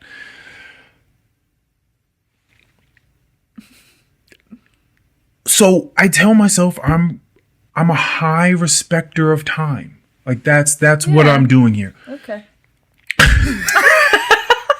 But ultimately I just know that all of this stuff it can be so I find beauty. I'm not super materialistic, so I don't have like a natural connection to like go out and buy this, go out and get this. Like just even being on vacation, I wasn't stopping by the million shops that are all the same shop anywhere you go to visit in a tourist city, right? And just go buy a bunch of fucking seashells and keychains and whatever the fuck else they have in there for you to buy. Yeah, you spend money on experience. I just don't. I didn't buy shit for anyone else. I didn't buy anything for me. But you don't. Like I used to think that I needed to do that. Like when I would travel, like even for school, like our school trips would be to London or Rome or whatever, and I would always think I have to bring something back for my mom. I have to bring something back for this. And like when I went to Costa Rica, I didn't bring anything back for myself or anybody else because all we did was experience. Like we did all this super fun shit, and I didn't take a lot of pictures. Like, for one, I took like a couple videos, couple pictures, like whatever. But I just was like, I'm here. I'm enjoying my time here. And if I want to see it again, I need to come back. If I want something, I need to come back. Like, I have also decided that when people ask me, like, what do you want for your birthday? What do you want for Christmas? Like, what do you want for... I'm like, give me the gift of an experience. Like, I don't need you to give me a material thing. If I want something materialistic, I will buy it myself.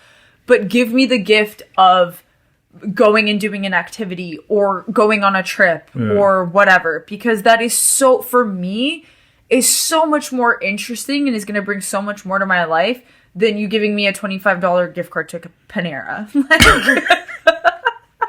Although, if we're talking about, broccoli cheddar soup, if we're talking people liking the broccoli cheddar soup. You said what is up with it?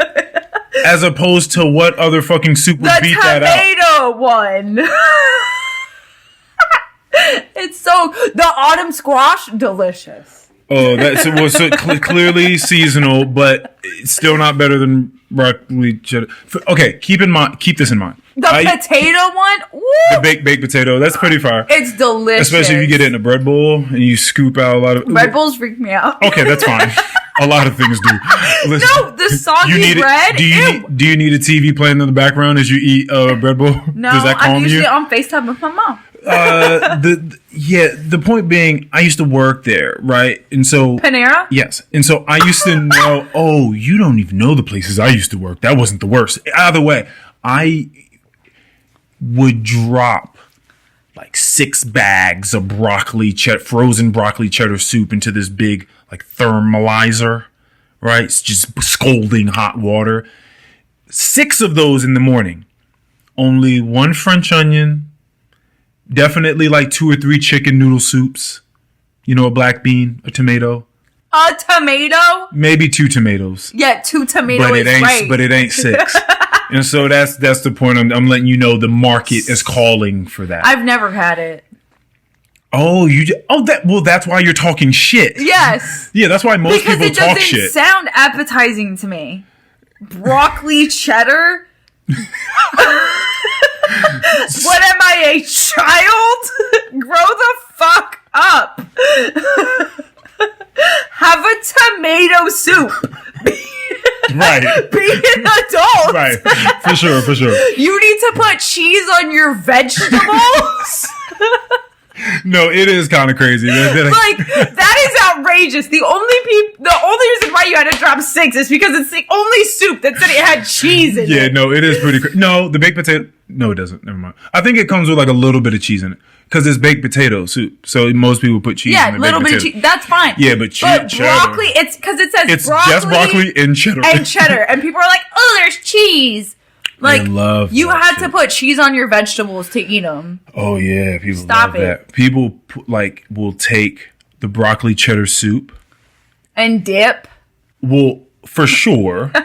But they'll mix it with the mac and cheese. See. So you get mac and cheese and brock and cheese. That's disgusting. You put that in a bread bowl and people. Ew. First off, I hate mac and cheese. Especially from a box. Okay, box is fine, but you just hate mac and cheese in general? I like bougie mac and cheese. You're bougie. So you just, you like bougie. I like bougie mac and cheese. Because my issue oftentimes with mac and cheese is that the noodles are overcooked. Okay. So it's like sloppy. I don't like that. Does that mean that they're the chewy kind, or they're hard at this point? No, they're overcooked. Okay. So they're soft. Oh. I don't like the texture. Oh. I like that. And then also anybody who says they like Velveeta cheese, go away. Have you heard what macaroni in a pot is? Have you ever heard that term?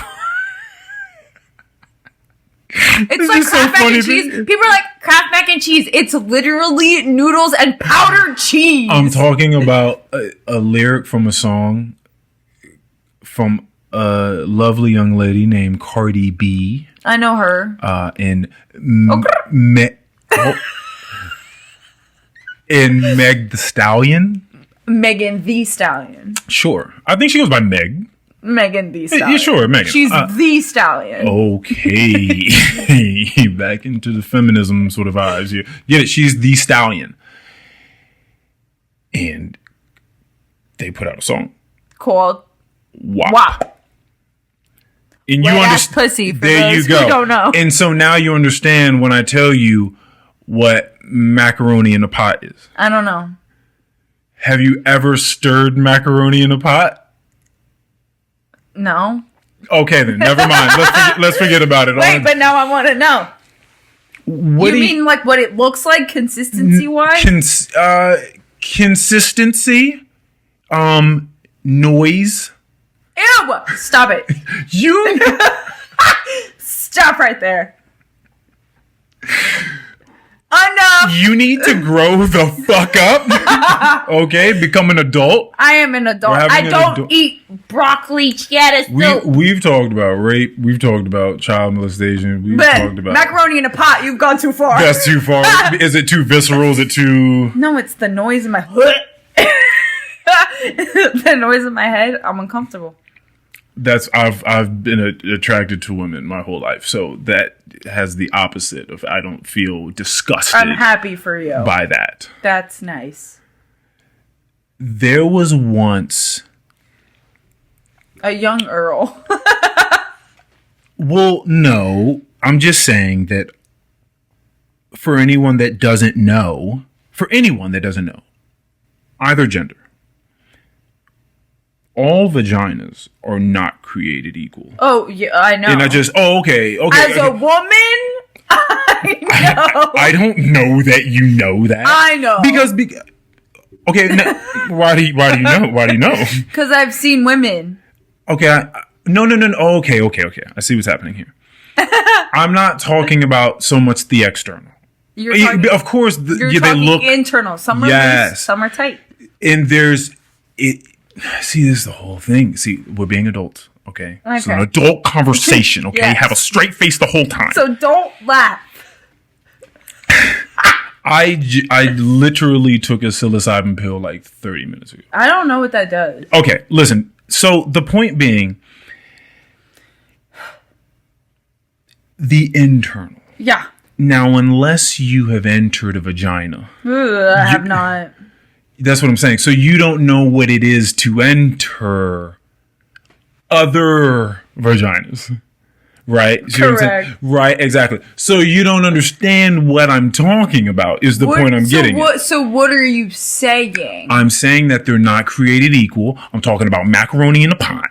And I'm saying that there are different feels to them. Like there's different fabrics. Like there are different feels. Like they're not all the same. Like not all men are created the same. Hold on a second. Whoa, why you? What the fuck is going on? I'm not trying to have a gender battle with you. I'm just saying. Okay? Because similarly to what you're saying, not all men are created equal. That is completely okay. I just know that I've had this conversation before with women in the past, and they didn't know that. Like because again, how would you know unless you were interested in women? Yeah, but that kind of makes again like logic. Like it makes sense. It's something that makes sense, but then if you go inside a vagina, it makes more sense. Okay. You're like, oh, this really makes like okay. Like this is great. Yeah, like have you ever gotten inside one and you're like, huh? You're like, whoa. There was a time I was so on the apps, and I started very loosely talking to this flight attendant from like Russia. Weird. I mean, I'm a creative. That Parushki. So sure, and yeah, kumbaya. And so she comes over and we talk. She flies in, and I think her and the whole crew, like the whole flight crew, are staying up at like somewhere in DC. So I drive up there the first time, like go to this hotel and meet this person, just hanging out, having a good time, having a drink down in the lobby, and that's it. I go home. And then they're back like 2 weeks later. And I go back. This is, the first time was the gentlemanly, don't do anything. We're not sleeping together. That's right. We're just talking. We're going to have a drink. I'm going to go. I'm going to go. Then I come back. Then I peel back around. Right? So we know what it is. Yeah. When I tell you there has not been worse sex had. It was like every movement I made. She made the opposite. It was ridiculous. There was no rhythm. It was so crazy. I didn't even know it could be that bad. Like I didn't even. It was like her body was like a plank. So it only ever had like two options. Like it was like seesawing. Was she a pillow princess? No, like, but that's the thing. It was even weird because even when she would take charge and get on top, awkward. Yeah, just awkward. Like it said, like the rhythm wasn't matching. It was just sounds uncomfortable. Uncomfortable, just not. Because it wasn't sexy at all. Yeah. And I'm looking in her eyes, right? And I'm looking at her and she's looking back at me, but she's looking back at me and it looks like she thinks it's sexy. Like she's trying to convince me that it's sexy. And you're like, nope. And I'm looking back at her like, do you think that this is sexy? You think this is good? Because it's not. No, how often do you think that men need to fake orgasms? Never. I did. How? What you mean? What? How y'all do it? I did that. Yeah, but I did the man. Yeah, but we see it. Unless you're coming inside of her. There's a ways around that. You just gotta, you know what I mean? You're just like a gymnast. What are those like male gymnasts do? What do they do with the rings? Yeah. What is that called? I don't know. Is it called rings? Maybe. It may be called the rings. It might be. Yeah, it's sort of like that. Like you just kind of gotta find your way, move around, twist your stuff, get out of there, go to the bathroom, wash up. Yeah, like you don't have to. They don't have to. I'm looking at you. You're looking at me. Right? There should be like if I pull my torso away, but we're still looking at each other. Like I can definitely get out of there. Yeah. I'll tell you what. I wouldn't believe you though. I'll tell you what. I did it. I have. And then I came up with a lie. I will be. Of how to get the fuck out of there. I will be very honest. Never faked an orgasm. That's very. I don't know what that is of you. Never. Okay, we can investigate this because you brought this up. I can't ask questions. I think I'm going to until you just say no, Earl. So you haven't. Why? Is it because some people are just much more sensual and they're just much more easy to arouse, so you don't have to because it's not very difficult to get to this place? Or maybe you're vocal, so you can coach and be like, "Hey, this is how you get me to this place." I've definitely had sex and not had an orgasm. Oh, I just didn't. I don't fake it. Wait. So, wait. So what do you do? So you just I just pat him on the back. No, shut the fuck up. Shut the fuck up. You do not pat bro. Oh my God. I don't. That man needs to turn his dick in today. You cannot pat a man on his back after he has sex with you. Oh my God. I don't. That must be so. Oh my God. Yeah. Pat you on the back. I would never. That's awful. But I don't fake. I'm just like. You shrug your shoulders? You give him a smile? What do you mean? Well, what do you want me to do? If I'm not going to fake it, it's like he finishes, and then I'm like, and they're like, "Did you?" I'm like, "No." And they're like, "Oh, okay." I'm like, "Oh, okay." And that's usually where it ends. It's just like, "Oh, okay, I'm gonna get you. My bad. I'm gonna get you on the next one." I owe you on a piece of paper.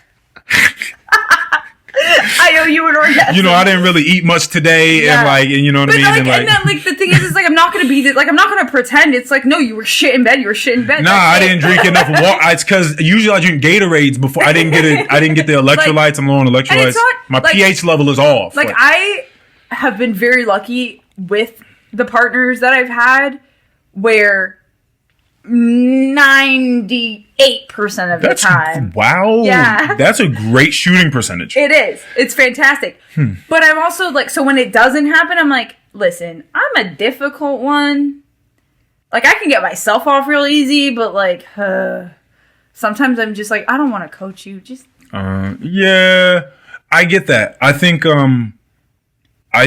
that it is nothing but communication. Yeah. It's the same thing. It has to be. And if you're talking to someone, now a lot of people will bypass all this shit because they'll be like, oh, they're so hot, like I just want to fuck them. But if you're paying attention and you're having conversation with them, you need to pay attention to how they're paying attention and how they're communicating with you. It's probably going to be roughly the same. Oh, yeah. Like to how they're paying attention to you in bed, because you won't have to tell me so much. I understand like certain things, maybe if it's like really left field that you want done or something like that. But ultimately, like if we're doing stuff and I'm paying attention to you, you're talking to me. Yeah. You're talking. So it's just, am I listening or not? Yeah.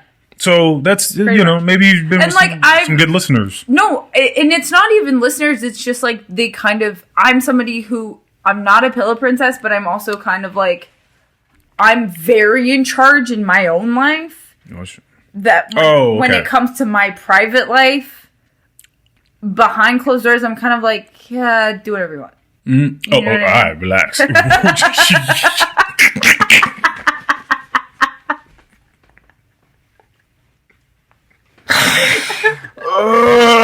it up to Earl to take it way out of proportion. Do whatever you want. Have at it. Enjoy. Have a good time. Jesus. No, I'm kidding. But I'm somebody who, I like somebody to take charge. I don't want to I'd have. But I think that is. But I think that it ain't okay. If I'm gonna revisit this. I'm gonna revisit this. Here's the thing. Sleepwalking. I know. But hold on. If I let somebody take charge, but they're not really taking charge of it, then I'll take care of it. Then I'm like, okay, I'll do it myself. Jesus. This is just such a sad way of speaking about sexual encounters. Well, it's not.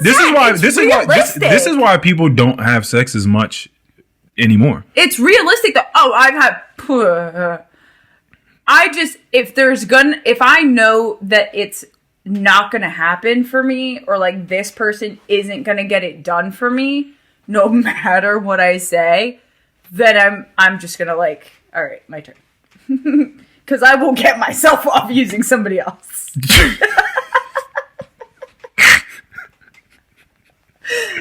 It'll happen. And then I'm like, this episode is going off the rails. Also, can we also please, for a second, talk about the fact that like sex isn't over until the dude comes? Like, I've come first multiple times, and I have to wait for you to finish. But God forbid you finish first, and then I'm shit out of luck. Okay. Yeah.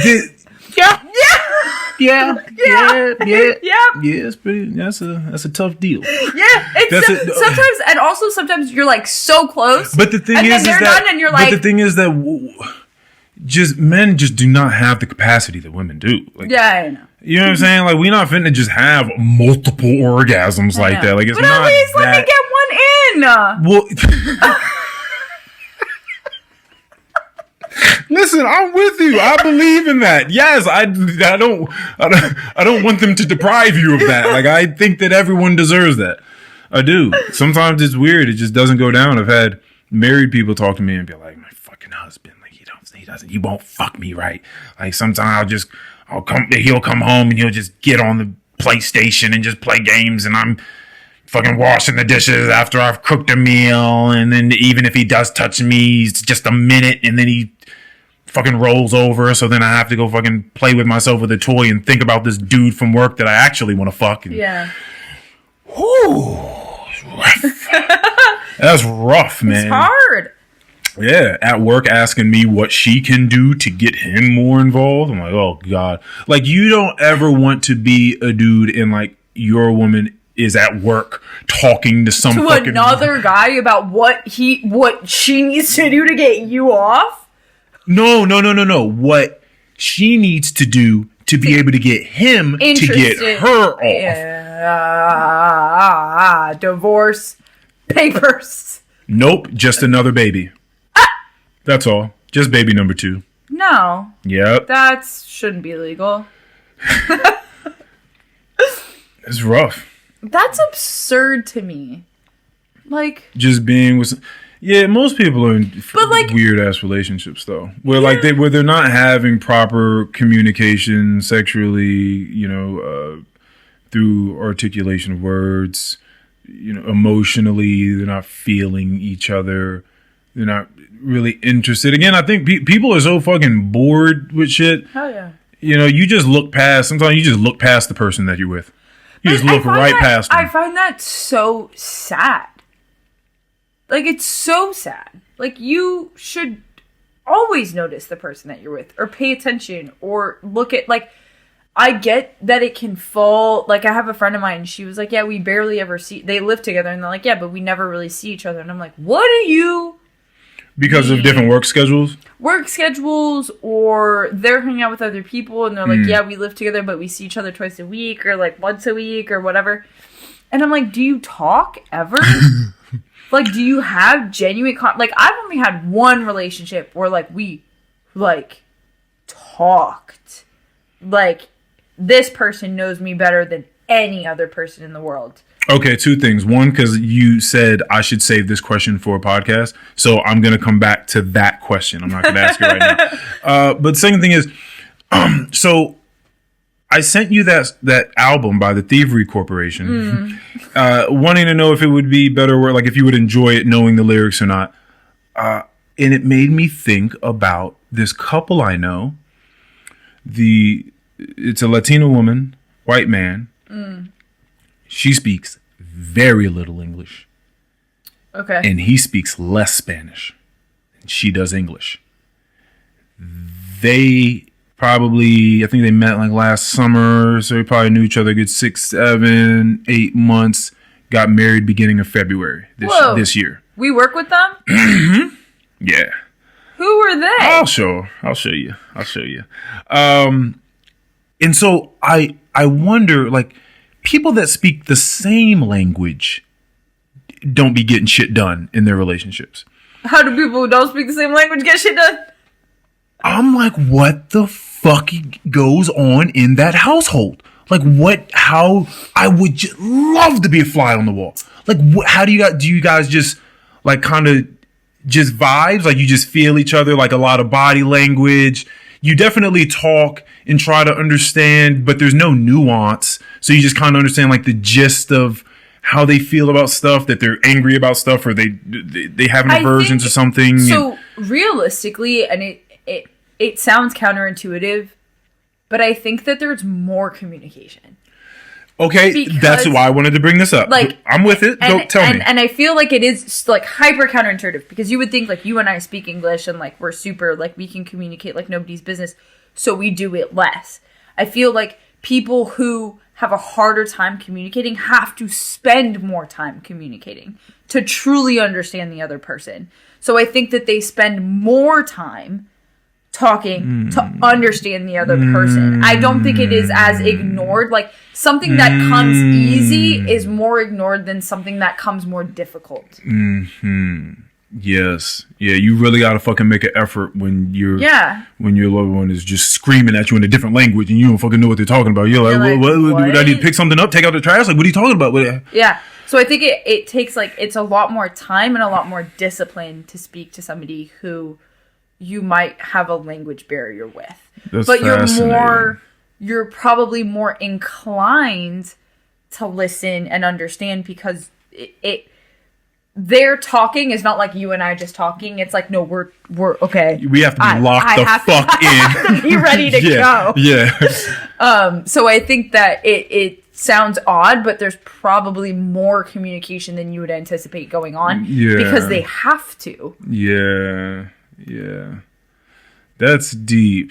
It is. It's interesting because, again, you can't get into the nuance, like the nitty gritty of things. Like you're gonna have to go with the basics. Like I'm happy about this. I'm not happy. Like I'm mad. I'm sad. You know, I'm angry. But then there's also learning involved. You know what I mean? It's like just because this one person speaks like more Spanish and you speak more English, like they're also like as you're in that relationship, your grasp of the English language or the Spanish language is evolving. That's a wild way to learn a language. Is to marry someone. No, but realistically, like my mom, born and raised in Waverly, Nebraska, bumfuck middle of nowhere, meets a French dude in Miami, moves to France not knowing a lick of French, and she went to like classes and she was like, this isn't helping. The way she learned how to speak French was going to dinners, speaking to people. Like she just put herself in uncomfortable situations to hear and listen and learn. So it sounds crazy, but it's actually the easiest way to learn a language is to just be around it. When you have no other choice, you know, we can learn it on Duolingo. You can shut that app off whenever you want. You're married to it. That shit ain't turning off. Yeah, for sure. So you're gonna... You think you turning me on, motherfucker? It's not gonna happen. You're learning it regardless. Yeah. They live in the same house as you. Like, it's not there's something interesting about trying to get ideas, like pure ideas from your brain out. Like, it doesn't happen. And I was talking, again, like I said, my friends on the last one, just talking about how much information is really just transferred through, well, I mean, we know actually statistically through body language and tone, like most of it isn't verbal. So we understand that a lot of it is vibes. A lot of it is like what we're reading from people, all these different things, all these different social cues. When your girlfriend walks in all pissed off, she didn't say anything to you. Right. You see it. She doesn't have to stomp around. She don't have to slam the door. You just know. You walk in. Hey, you don't even be looking like that. What's up with you? Like, what's going on?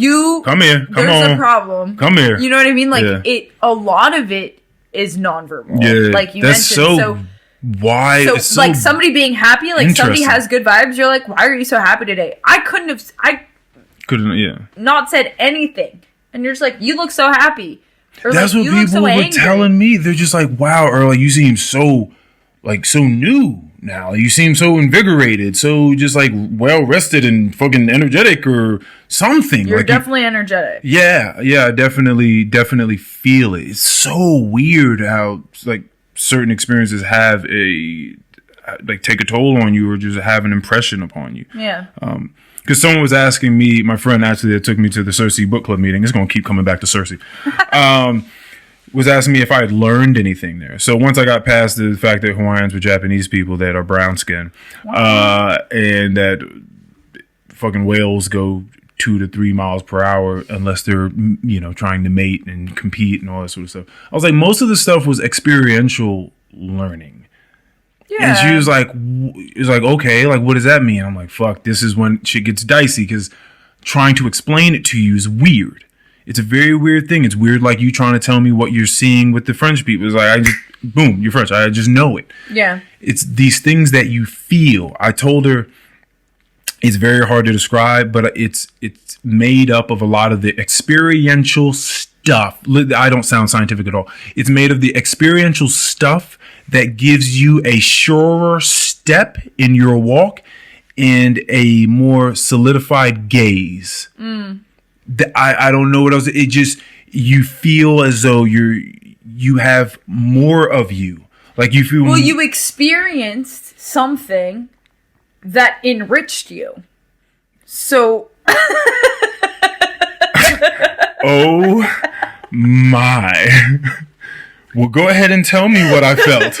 No, but that's yes. Essentially, it's what you're saying. You took in an experience that then from that you feel more. You feel like you've taken something that you have grown from. You are more of a person because you took in this experience. And it's very weird to just go to a place. Like, did you just have to spend a little money to just go somewhere for a little bit of time? Or maybe you don't spend any money, but you just go somewhere and you come back and you feel evolved. You feel different. It's just, it's oh, whoa. Very, very interesting how that goes. But as I was telling you earlier, is that the things I was looking at were just so goddamn beautiful. Yeah. That I felt like I couldn't accept it.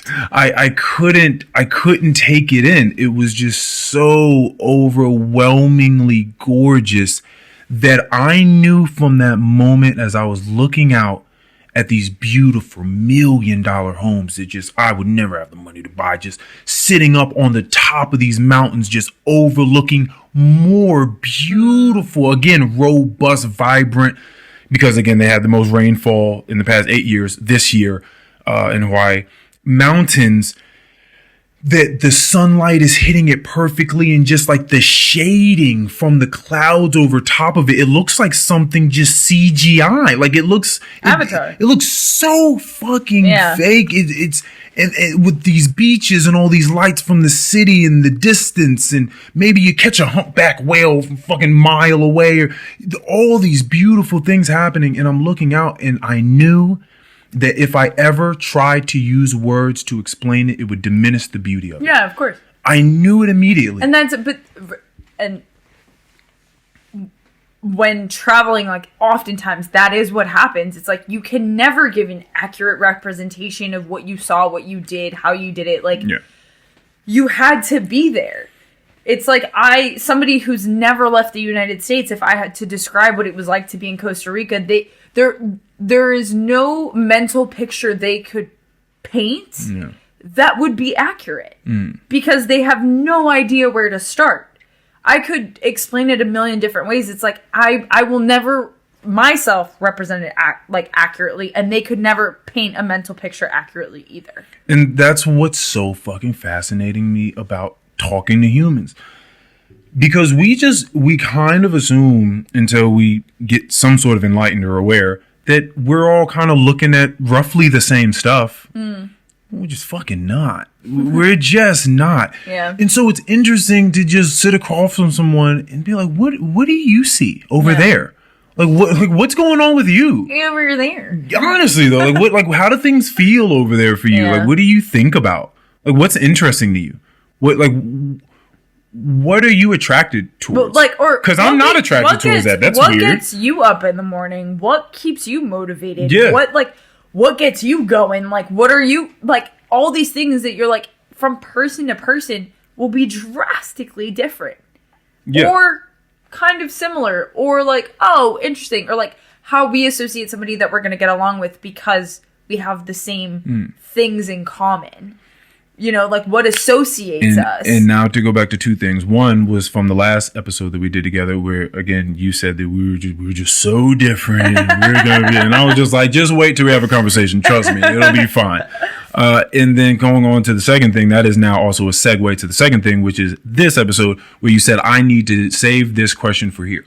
So if you and I were going to cultivate an intimate relationship, because you keep telling me that I'm a weirdo. I got a bunch of fucking weirdo shit going on. It's mostly that I'm a bit freer. I'm not as conventional and traditional. Like, as you like. And so what would we have to work on? What if say we were going to come together and we just needed compromise? Because you know what? Because I think I've had this conversation with you before, and you're like, no, fuck you. I actually don't compromise. I'm not going to, which I think is interesting. But you can't just put that out there like that because I don't compromise on certain things. Right? Okay. So if we were going to have to compromise, we were going to have to come together. What do you think would have to be like numero uno? Like, first thing that we have to... Oh, actually, I think I know what this is. But I'm going to let you answer it. Wait, but I want to hear your answer if you think you know. Marriage.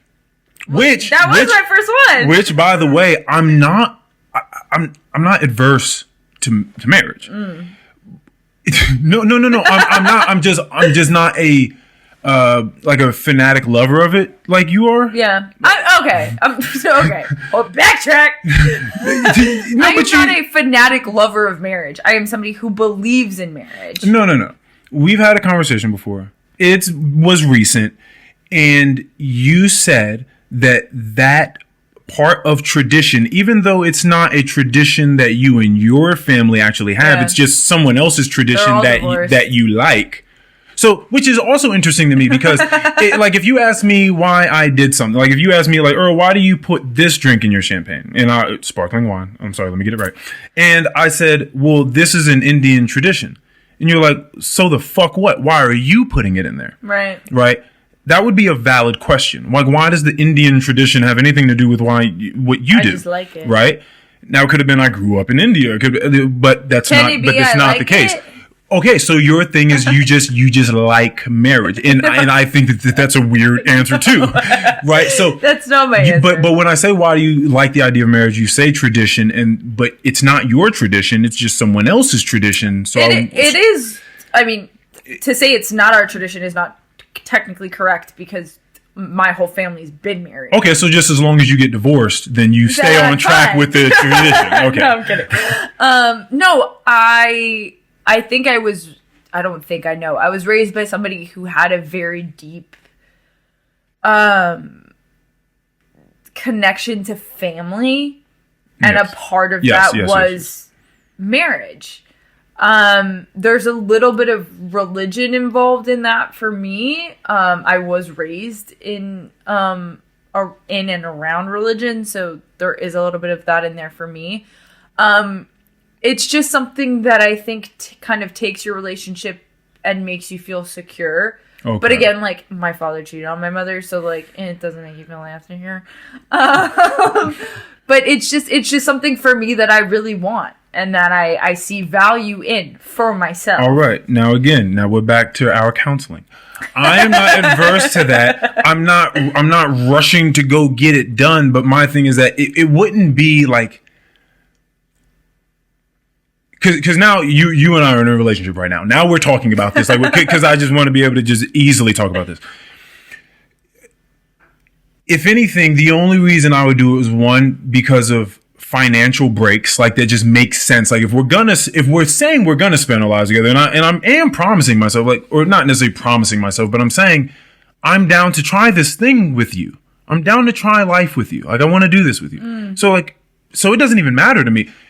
Like, we can get married because it doesn't matter to me. Because I'm willing to spend time with you, we can get married. That's fine. Like, if that's something you feel like you need. Right. I'm mostly going to be doing it for tax breaks and shit like that. Like, yeah, and most people do. Yeah, so that's fine. No, I think a lot of people do it because of this idea of, like, marriage. What love in marriage and shit looks like. Yeah. Right? I would be doing it for more of a business deal and to make the person that I love happy, if that's what made you happy, because I'm here for it anyway. Like, it's totally fine with me. So we can get over that. What's the next thing? I also, like, I don't think that's fair. But I live a very conservative, traditional life in a way. We keep going back to conservative and traditional. I told you I was going to be your Aladdin. Every one of those people want to be like, they don't want to really be. You want those things, but you want it to be shaken up a little bit. It's life. You don't? No? Because I shake it up for myself. Yes, you do. We've already established that you shake it up for yourself, right? We get it. You stir the pot. I am somebody who I am very confident in the way I live my life and how I live my life. That's nice. I don't like people. This is where the lack of compromise. This is exactly what the fuck I was saying. So this is one of the things that you just don't compromise on. Which it's not even. But when you say conservative lifestyle, like, what are you talking about? Like, do you need to go to the market on the weekends? We can go to the market. You want to grab some fucking I like fruits and vegetables. What do you want to do? That's the thing. What the fuck does this mean? What are you talking about?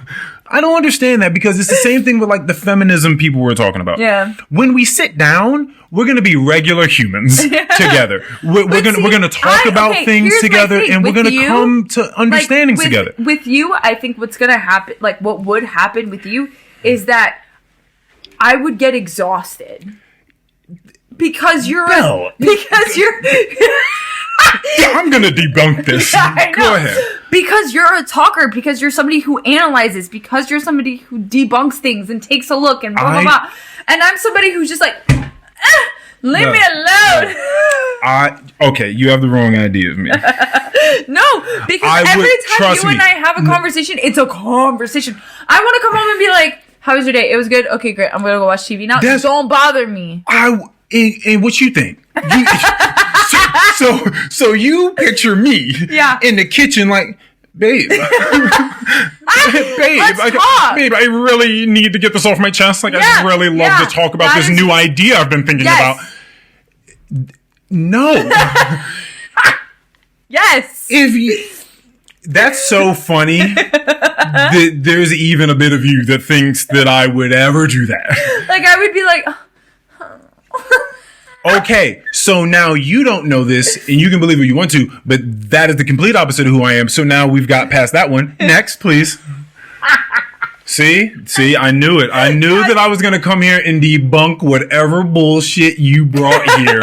I fucking knew it.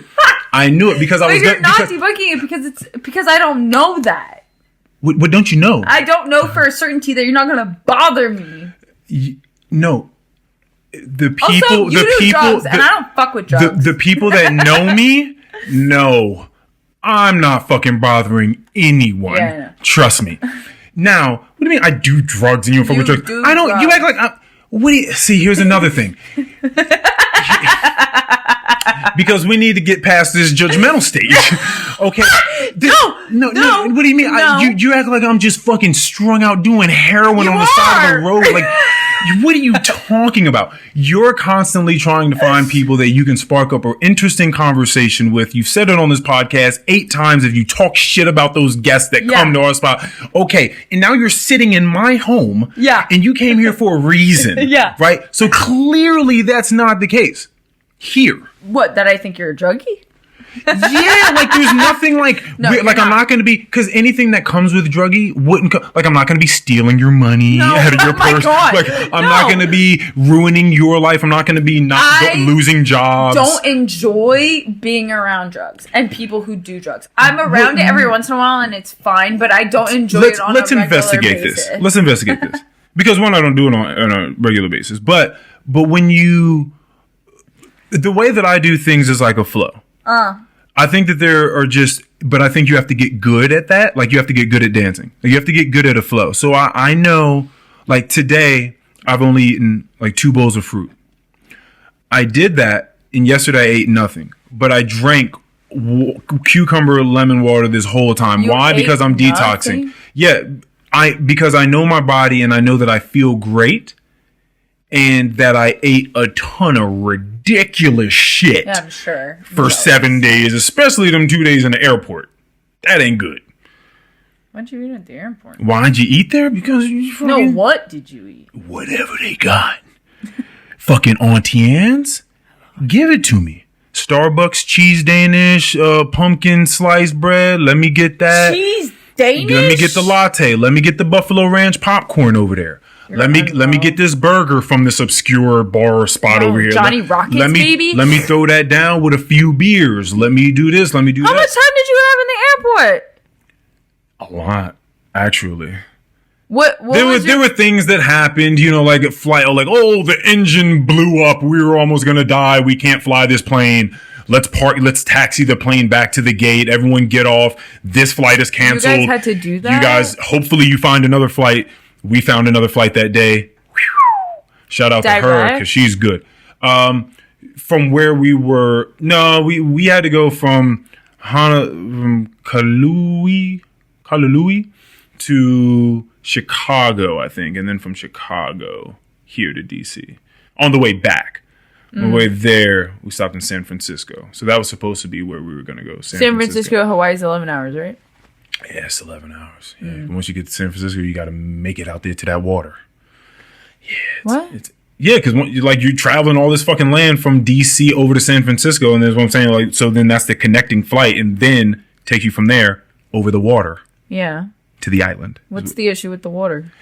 I mean, there's no issue. I'm just saying that makes you nervous. It doesn't make me nervous. I don't like to look out the windows. It makes me a little nauseous. Yeah, there you go. But either way, yeah, so that's what I did. But the point I'm getting at is that you get a flow. You get an understanding, or I have, if you pay enough attention, to like how much it's like when you get older and you know how much you should drink. Like when you're young, you're taking shots, you're being stupid. You don't know how to drink. I was never stupid. I'm so sorry. Here in America, where you don't start drinking at the age of 13, when you start drinking, you're dumb, you're taking shots. Like you have to learn how to do it. You have to learn how to take drugs. You have to learn how to have sex. You have to learn how to be a human and like do things. And then the more you do them, the better you get. Right? So what I'm saying is, when we talk about drugs, like, will I partake in them? Yeah, but not all the time, because I know that's not the flow of things. Sometimes I just, I'm good. Like I'm chilling. Like that's not what I feel right now. Maybe a little bit later. Yeah. Maybe not before bed, because I'm looking for a certain type of sleep. And like the best type of sleep I get is completely sober sleep after like an hour of stretching. So I need to do that to get like good. Hold on, you do an hour of stretching? Yeah, sometimes I'll do a full hour of stretching before I go to bed at night. That's absurd. Like I'll do a full hour of stretching, and then I'll brush my teeth, wash my face, get in bed, and I'll meditate for like another 20 minutes, and then I go to sleep. Yeah, and then I'm out. See that nighttime routine, don't roll with me. But when you talk about enriching, the sleep feels so pure. It feels so unadulterated. You don't want that. That's not cool to you. Anyway, so the point saying is that you wouldn't be around it all the time. It wouldn't even be like, because a lot of times you're legit trying to convince me to date you. No, it's not that. I want us to have a conversation as though we would.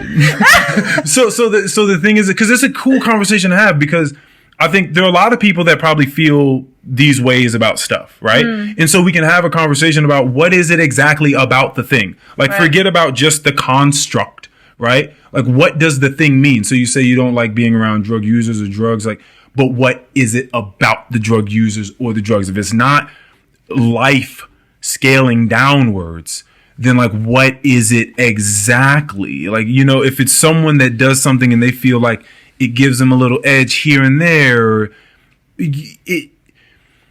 like right now, you're not thinking, first of all, you take a drug. It's just called alcohol. Yeah. And so you're able to just kind of parse your own little division, your own divide over here. Yeah. So now you're compartmentalized and you're like, oh no, I don't do that. Just like real drugs. Just like the people doing porn that want to put shit in their mouth or whatever the fuck the case is, there are always going to be all these compartments. And you're like, oh no, you guys are weird over there. But in here, I'm good.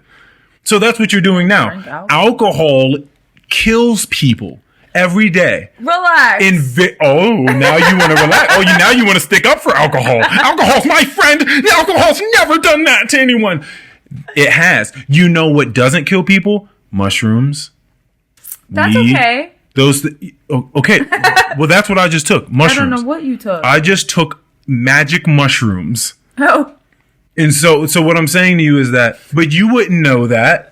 Because you may, even if you get around those people, you may get around like weird spacey people. You don't know. But what I'm saying is, a lot of the times we have these preconceived notions about how things are going to be packaged for us. Sure. And I could lie to you and just tell you I don't do drugs. I could have lied to you and been deceitful. And you would have not known. Yeah, I would have been a little on the fucking creative side or whatever. But like, if I just told you I didn't do drugs, you'd have been like, okay, cool. He seems pretty solid. He seems pretty aware when he's having conversation, pretty locked in. He's paying attention to me. Like, he's not stupid. Again, he's not doing all that other shit. Are you chivalrous? Are you a gentleman? Yes. Yeah, I do. I see these terms though. This is why I like to unpack these things, because I don't know what that means to you. Like, you don't know what that $1,500 or that $300 means to that guest that's expecting a certain experience. So I don't know exactly what chivalrous means to you. But I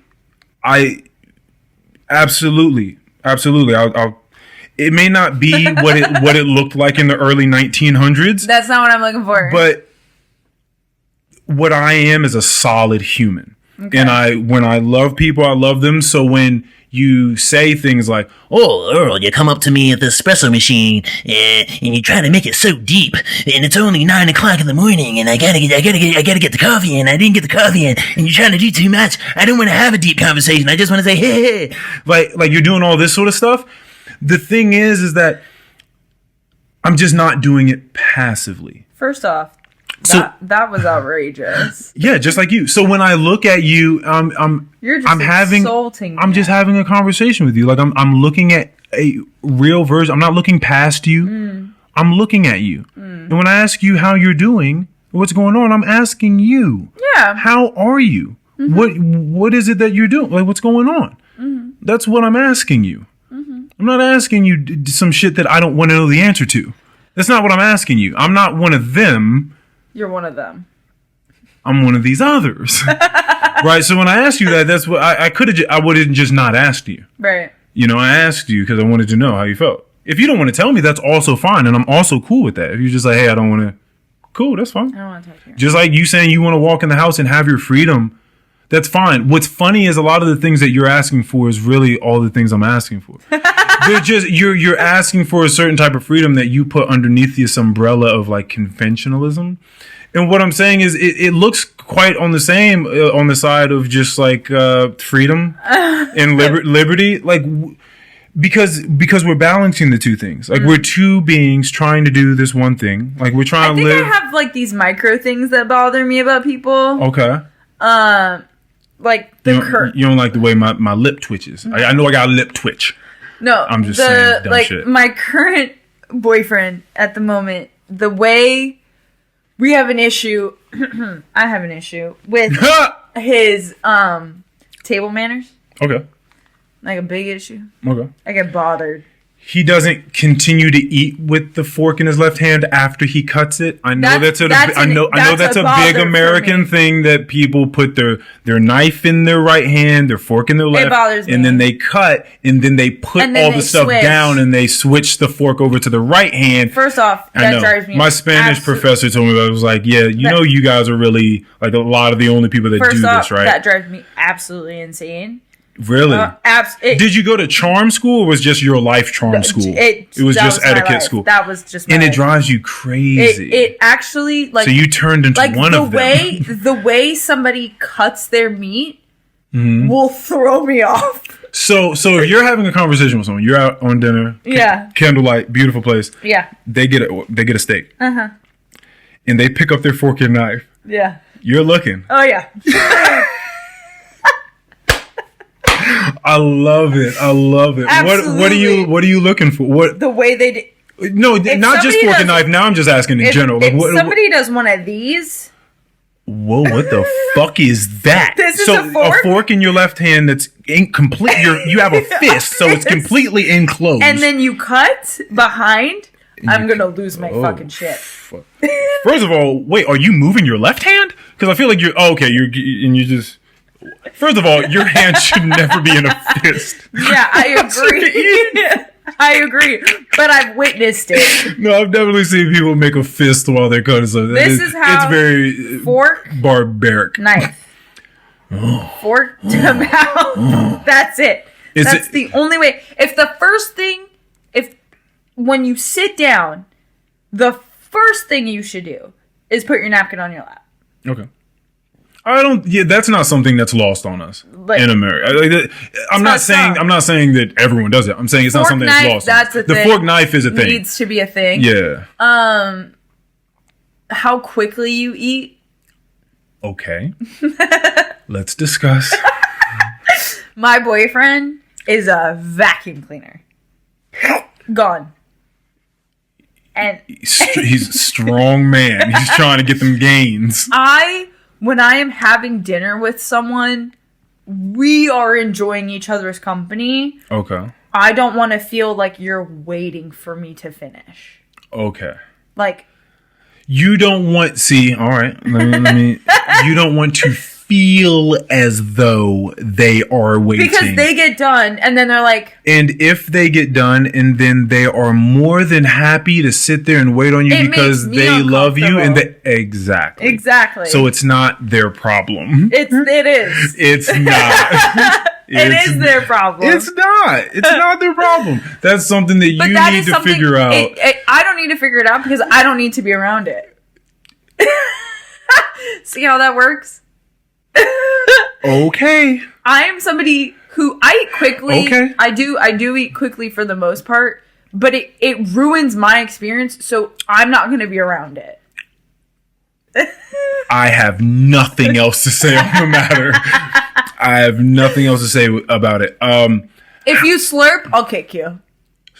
Yeah, slurping. That's another thing that I don't. If you're a loud eater, that shouldn't be like a clinger. I don't think that that's lost on us. Like, I think that no, I don't think it's lost on us. I think that we, as a general public, look at people that are clanking and making like somebody who takes their fork and like goes in for their food and just like hits the plate underneath it. Yeah, see, there's just no grace in that. I get mad. My boyfriend does that. See, graceful, just damn. Wow, what's he so excited about? Just like, bro, you gonna like get to the steak. You're gonna get there. No. I go like this. I go. Wide-eyed. I put my shit down and I'm like, you done? You mama him? Yeah. You mama him? I have to. You don't have to. I have to. If you want to be around me, I'm going to call you out on it. Because it, like, table manners piss me off. I genuinely get, like, mad. Oh, that's weird.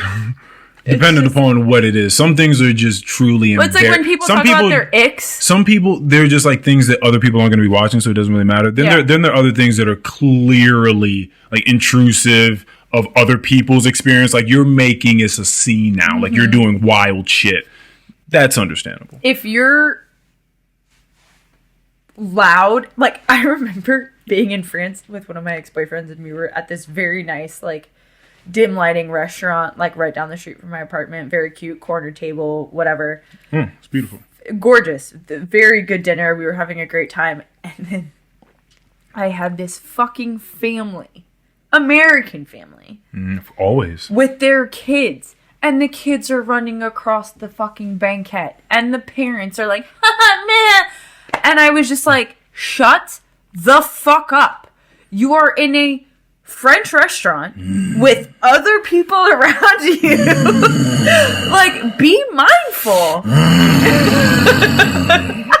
Yeah, I know. And I was just the whole time I was like, you ruined my entire fucking dinner. Hold on a second now. See, don't be them. See, no, I'm gonna call a spade a spade. Okay, I was with you till you did that. Don't say you ruined, because you know what? Didn't ruin my entire because dinner. if I was out with a woman and we were having a beautiful time. See, the thing is I can't be with blind people. Like I need someone that understands the beauty in which they're living. Yeah. And so if we're out having a beautifully romantic time and we're swept up in what it is we have going on, and there's some dumbass family that's making too much noise or whatever, and you truly, not just it perturbs you and you're just like, wow, these fucking people, because I'm probably gonna be like, yeah, what the fuck is wrong with them too? But if like that truly ruined your night, and it probably wouldn't, I don't know if it would actually ruin your night, but if you are now in a funk and it ruins the night, I'm like, what the fuck is wrong with you? How did you let this family ruin everything? Yeah. Like, because then how stable is your mind? Well, like, but the thing because is, anything can throw you off. No, like, anything can throw you off. But if I'm trying to enjoy my time and I'm genuinely here to share something and I am consistently interrupted by somebody being outlandish, that's a fact. It's gonna bother me. Something's gotta happen. And somebody's gotta move. Somebody's gotta do something. Somebody's gotta move. Something does have to happen. Something needs to happen. Sometimes it's too much. Like, sometimes and I kid you not, like, this family, and it was like, this restaurant doesn't typically have kids around. Like, I seek out non-kid friendly areas. So again, you weren't supposed to be here. I was. No, I'm talking about them. Oh, yeah. No, they they're weren't not supposed not to be. really. And then the being so, like, I know it's a huge stereotype, but it's truly not, because I've witnessed it every single time I've gone out in France. I spot Americans who are at dinner and they're being so loud. And I'm like, why are you yelling? Which is so funny because you're the loudest motherfucker on this planet, I know. Bella. But at a restaurant, don't say anything. I am discreet. I am gracious. You know what's beautiful about people? I like that. I like that a lot. I like that. Just seeing people in different spaces and how they operate. That's beautiful. Completely. That's beautiful. You would be shocked to see me around my family. Like, not my parents, but like my like cousins, aunts, uncles. I like completely shut down. Yeah. Like I'm not like the outgoing, like blah blah. like, depending on where I am, if I'm at a nice restaurant, like, say I went to Harriman's with a friend of mine back in August, and we had a fantastic time, but I'm like, I'm not being the loud blah blah blah, like, I'm having like nice decent conversation, like enjoying really good food, discussing the food, like I'm involved in the experience and I know better. I also know my place and know when I can be loud, and that's why like I've dated people who like shh me, and I'm like, I'm an adult and I know when I can be loud and when I can't be. You mommy and people, they daddy and you. Oh yeah. I've had people be like shh, shh, shh, and I'm like, for some reason, it's something about that one that's a bit worse. When you break it up, the staccato. I've never had that. Oh, I've never had that. Hold on now. Because now you're talking to me like I'm a cat or some shit. Like people do that with No, I've never had that. I've had the shh, or like they grab my arm and they're like shh. And I'm like, they bring your arm down like they... And I'm like, I'll get like immediately, I'm like, first off, don't shush me. Wow. Second off, so funny. I'm a fucking grown woman. Chill out. I'm like, just because you're insecure about what man. doesn't mean I have to be. But see, this is what's so funny, man. Is because you're doing all the same things that you're trying to fight. Like, because all these tableside manners and these things that you talk about, it's the same thing. It's like you would be embarrassed to be out with someone that's like eating. I'm not embarrassed. I'm turned off and I'm uncomfortable because I'm aware that these are things that I notice that other people might not. So I can't be embarrassed by it because I'm like, they don't know what I'm noticing. Okay, but like you're turned off to it because does that somehow show that they aren't of a certain ilk? That's such a horrible thing to say. But it does, right? No, it's not. No, it's not that. It's just like I think it's exactly that. Yes, it is because the only other thing it could be is that you're actually dealing with some sense of embarrassment from the external. No, and if if no one sees it and you know you're the only person that can, what is the turn off? This person is manners. Right. That this person is not of a certain ilk. I've seen people who came from very rich, high-end families, blah, blah, who have shit manners. It's education. It's being able to appropriately educate your child and knowing what is right and what is wrong. Well, that stuff is weird because none of it really means shit. That's the thing. It means something to you because none of that etiquette is anything. It's something that some people came together, and it does look very dainty and very gracious, and I get that. It's not even daintiness or gracious, because it's not even that. I am not a gracious person by any means. You don't think so? I am a bull in a china shop. I am not gracious by any means. My parents will attest to that. Okay, but, all right, I'll give you pushback on that in a second, but continue. But it's more so like how you hold yourself in public, like how you choose to act in public around other people. Okay. Like, that is my thing. And so that's what I'm saying. That's an external sense. Like, because just the even fact that you're even talking about other people means that they are an element, and a key element, because you're saying that's the thing. I'm one of those people. Okay, so it's just better to say that. Okay, listen, you just don't like it. I don't. You don't think it's a certain set of mannerisms that you grew up with, and outside of that, you feel like it's a little grotesque and weird and nasty. And I'm not like specific about what it's not like you have to be exactly this, and this. There are I notice the negative, like the positive. I'm like, okay, great, like they have good table manners, and they don't have to look like mine. They don't. But the bad table manners, I'm like. Like, it's just a bummer. It's just like, I have to sit across from you and watch you and see you eat the way that you eat, and I don't enjoy it. Oh, I don't? Okay. Yeah, I mean, that's such a better way of putting it, is that, like, I'm looking at you, and what I'm seeing is not pleasing to me, so I don't want to be a part of it. Like, I just don't want to keep looking at something that's not pleasing to me. And that's completely fine. It's like, when people talk about, like, you gave me the ick, like, that's an ick. I'm like, I can't. Like, this one chick on a podcast, she was like, what's your biggest ick with men? And she was like, I can't watch a man run after a ping pong ball. Like, she was like, I cannot watch a grown-ass man run after a ping pong ball.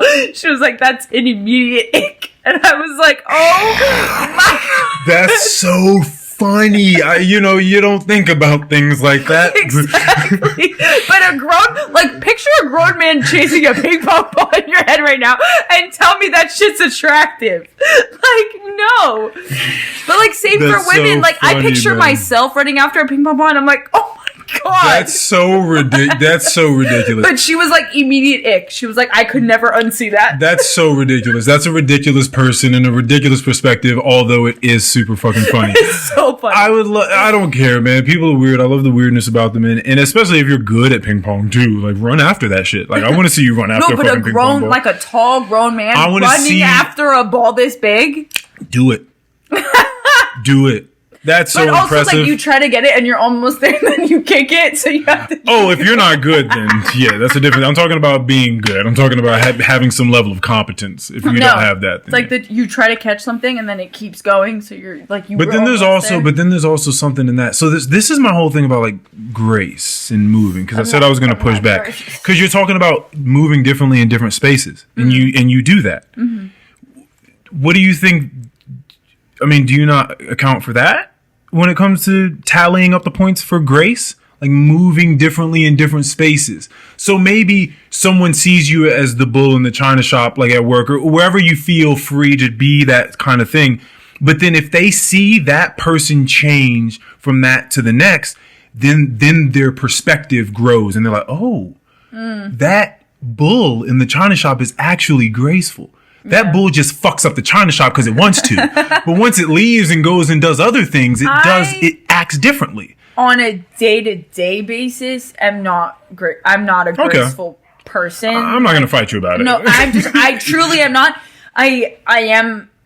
I just, it's hard for me. Like, I grew up, like, athletic and, like, doing sports and blah, blah. And so, like, just being more aggressive in my day-to-day life. So, like, it's hard for me to tap into something that is graceful. Like, you'll see women walk by and you're like, wow. Like, they're so graceful. Like, beautiful. Oh my gosh, that's amazing.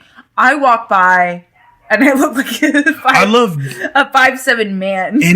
Anything. Because the thing is, what I love about things like this is grace is so mysterious and mystical. It's and an beautiful. Elegance. It can be in anything. Yeah. And so that's the thing is, maybe it's not in the way you walk. Maybe your walk ain't it. It's not. But maybe it's in the way that you pick up maybe it's in the way that you write. No. Maybe it's in the way that you pick up a phone and dial. Maybe it's in the way you drive it. No, it's not in the way you drive a car. I know that. Maybe it's in the way, but it finds itself in maybe some of the things you do. Maybe you're not just like the most graceful person. I'm not. But there are levels to the shit, right? Like I saw pictures of me ziplining. I'm not graceful.